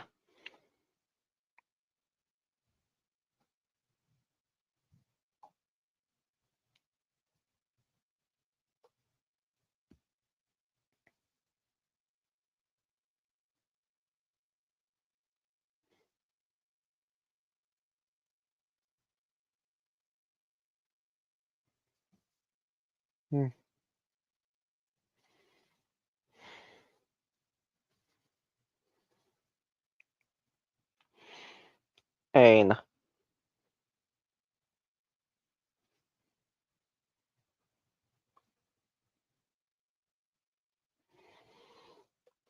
and and not to fall for any false information regarding who created which character in the future, and would encourage him to learn more info so that he could be prepared for the next time a situation like this follows. Holmes.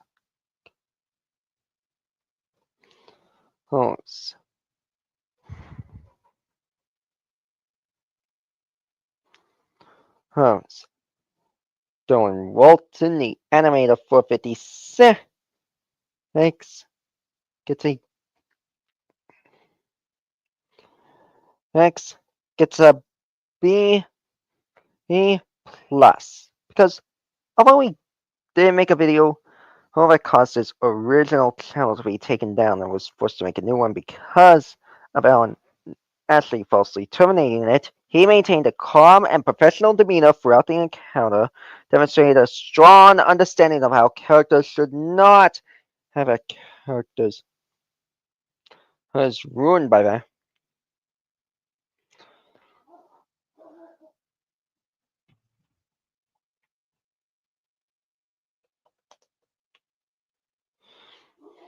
And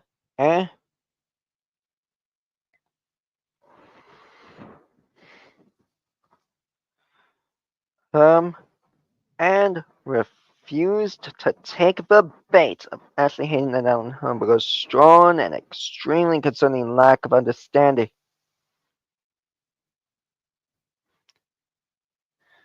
And regarding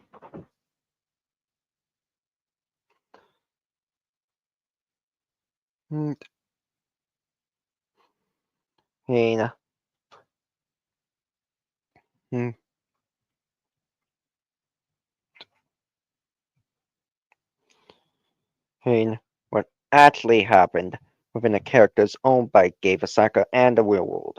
However, when he uploaded a video being up Ashley Hayden, it was because of that video that caused his old YouTube channel to be falsely terminated, and it caused me to criticize him by saying that two wrongs do not make a right, and he thankfully followed my advice not to re-upload any beating up videos that caused the issues in the first place.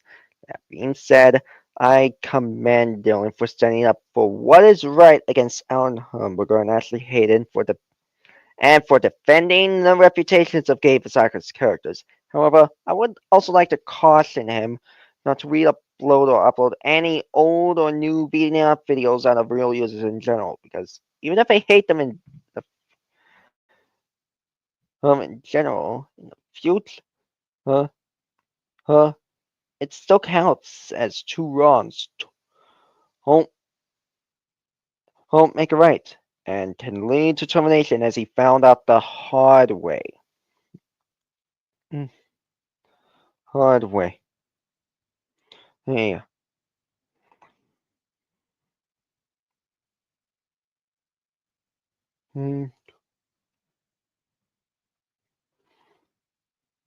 Hard way. Yeah.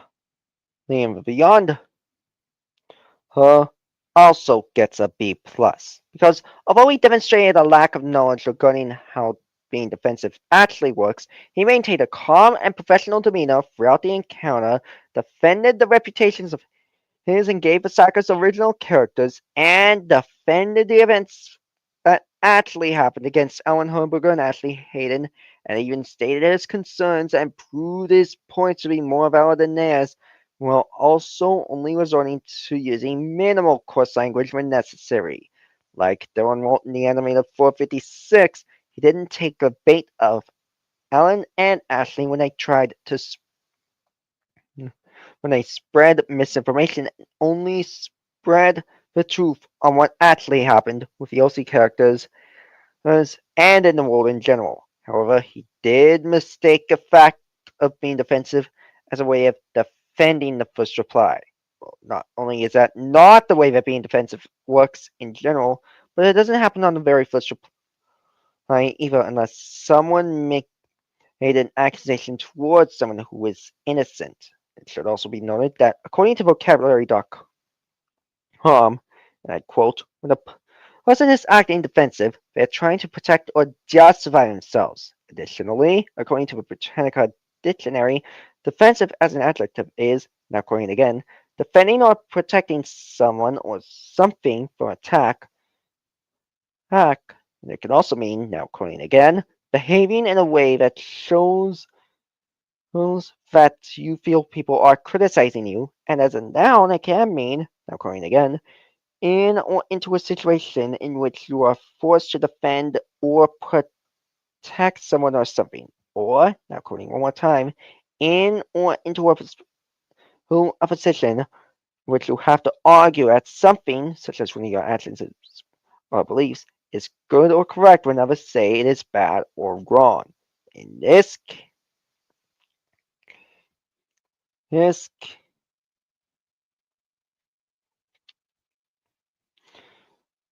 case, on the matter of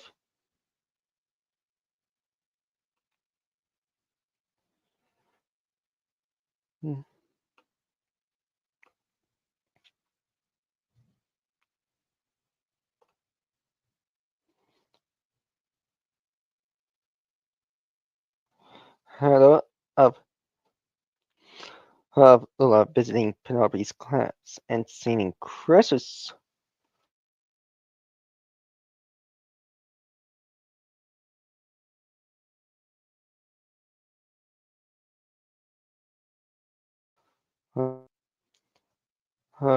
in the video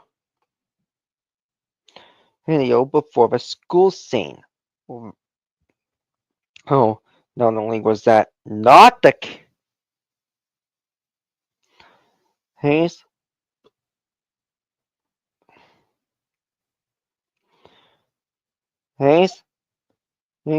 but as I saw the video and used it in a holiday special collab in Gave a Psycho, worked on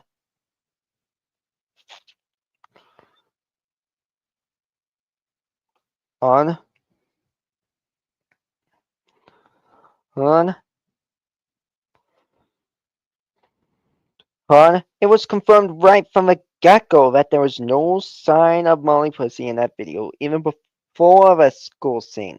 It was because the video that Gabe Asaka made took place entirely at the Cyberspace School, meaning it was not going to be the case right from the get-go just by looking at the thumbnail alone. Oh, this kind of situation is one of the reasons why I stated that Molly wasn't in the video. When Lee dedicated here's me being quote unquote defensive. Little did he know that he was also being defensive himself by backing his claim up when he should have just listened and moved on quickly rather than just argue about it. Well, I commend Liam for doing the right thing by defending Gabe the Slacker and his characters from Alan and Ashley. I would also like to caution him about calling someone defensive when they state something isn't going to happen in the video. Oh, I would suggest not calling on defenses just because they state what goes on in a video the first time, because in that situation, explaining a situation like this doesn't actually count as being defensive unless it gets repeated in the first place.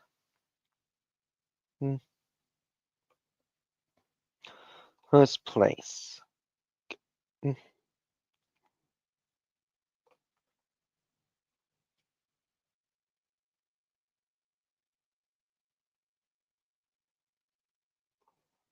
First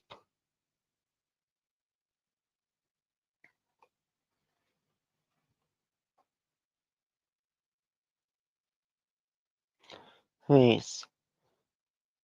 Gave her. Gave a Slacker and the others who are against Alan and Ashley get an A+. Us. Because although they could have been more professional by just stating their concerns and flagging each comment and by reporting the abusive videos to YouTube, who, when Alan and Ashley refused to follow through with their concerns, they remained calm and professional throughout every encounter, debunked the BS left by Alan and Ashley while refusing to take the bait and take advantage of their actions by mocking them and making videos mocking the actions Alan and Ashley did towards them by tackling serious topics such as how fire alarms should actually work, filing a restraining order on Ashley and Alan, ranting on them for all the right reasons, and for defending what actually happened in the world and who is where in general. The people against Alan and Ashley also defended which ages the characters actually are in general, as well as defended what date was a kid 2021's actual birthday is, which was November 28th, 2007 in this case. They said how Alan and Ashley's illegal actions could have seriously destroyed their reputations as well as the reputations of their respective characters. They also defended the fact that Colors 358 made Mitchell Snoots, not Gabe Vasaka, as well as defend the fact that Molly could not sleep at all with a fire alarm attached to her bed in general. Coincidentally, the speaker showed that Alan and Ashley had in Gabe's video, and Molly Pussy spoke about how fire alarms actually work was stolen from the Sacas Bay fire station in the first place, and by placing it on eBay, the first Lois was thankfully able to recover the stolen fire alarm and put it back where it actually belongs. Additionally, it should be noted that Molly's is extra sensitive to fire alarms. Gage showing how Chris raking up Molly with a fire alarm was a prime example of what not to do when it comes to fire alarms. I commend Gabe Vasako and all of the users who defended their rights against Alan Herberger and Ashley Hayden, and would encourage other users to follow their example.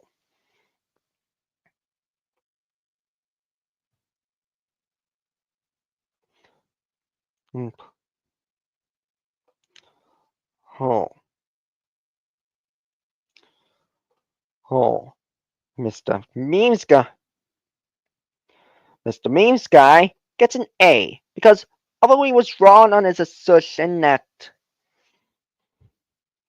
Propel Water wasn't for kids, he maintained a calm and professional demeanor throughout the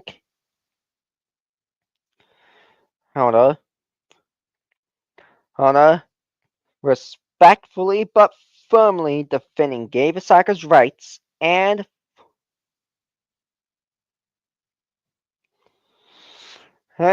for standing up to Gabe Osaka and for Gabe Osaka and all of the other users who are against Alan Hamburger. Although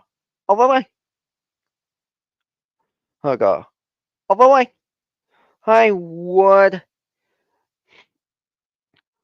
suggest that he takes the time to look up how propelled water is actually for and what amounts it should be given.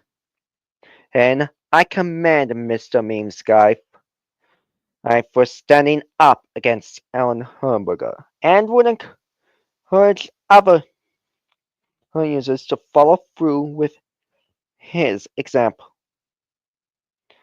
As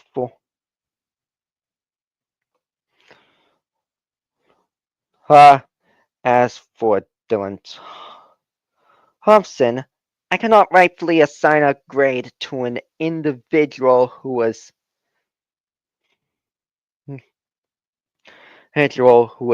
threatened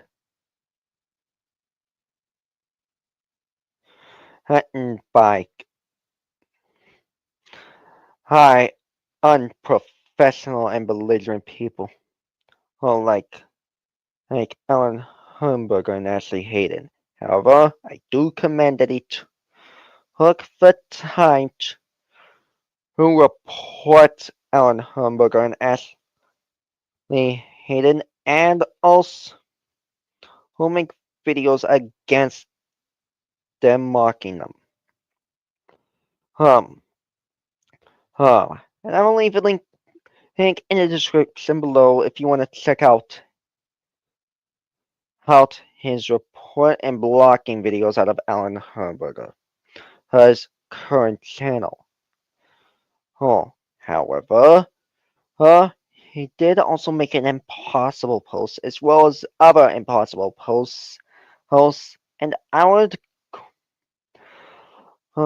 and it is questionable to say the least. That being said, I would caution him on what type of posts he makes and also stop spreading misinformation and pressuring others to join in their streams when they have every legal right not to join the streams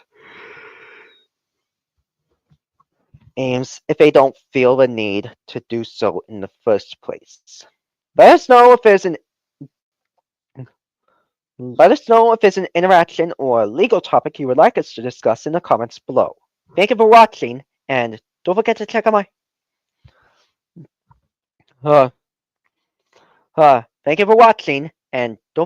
out my main channel for even more online interaction content such as Penelope and Emily's Holiday Adventure, which has proven to be a great success. For more online interaction,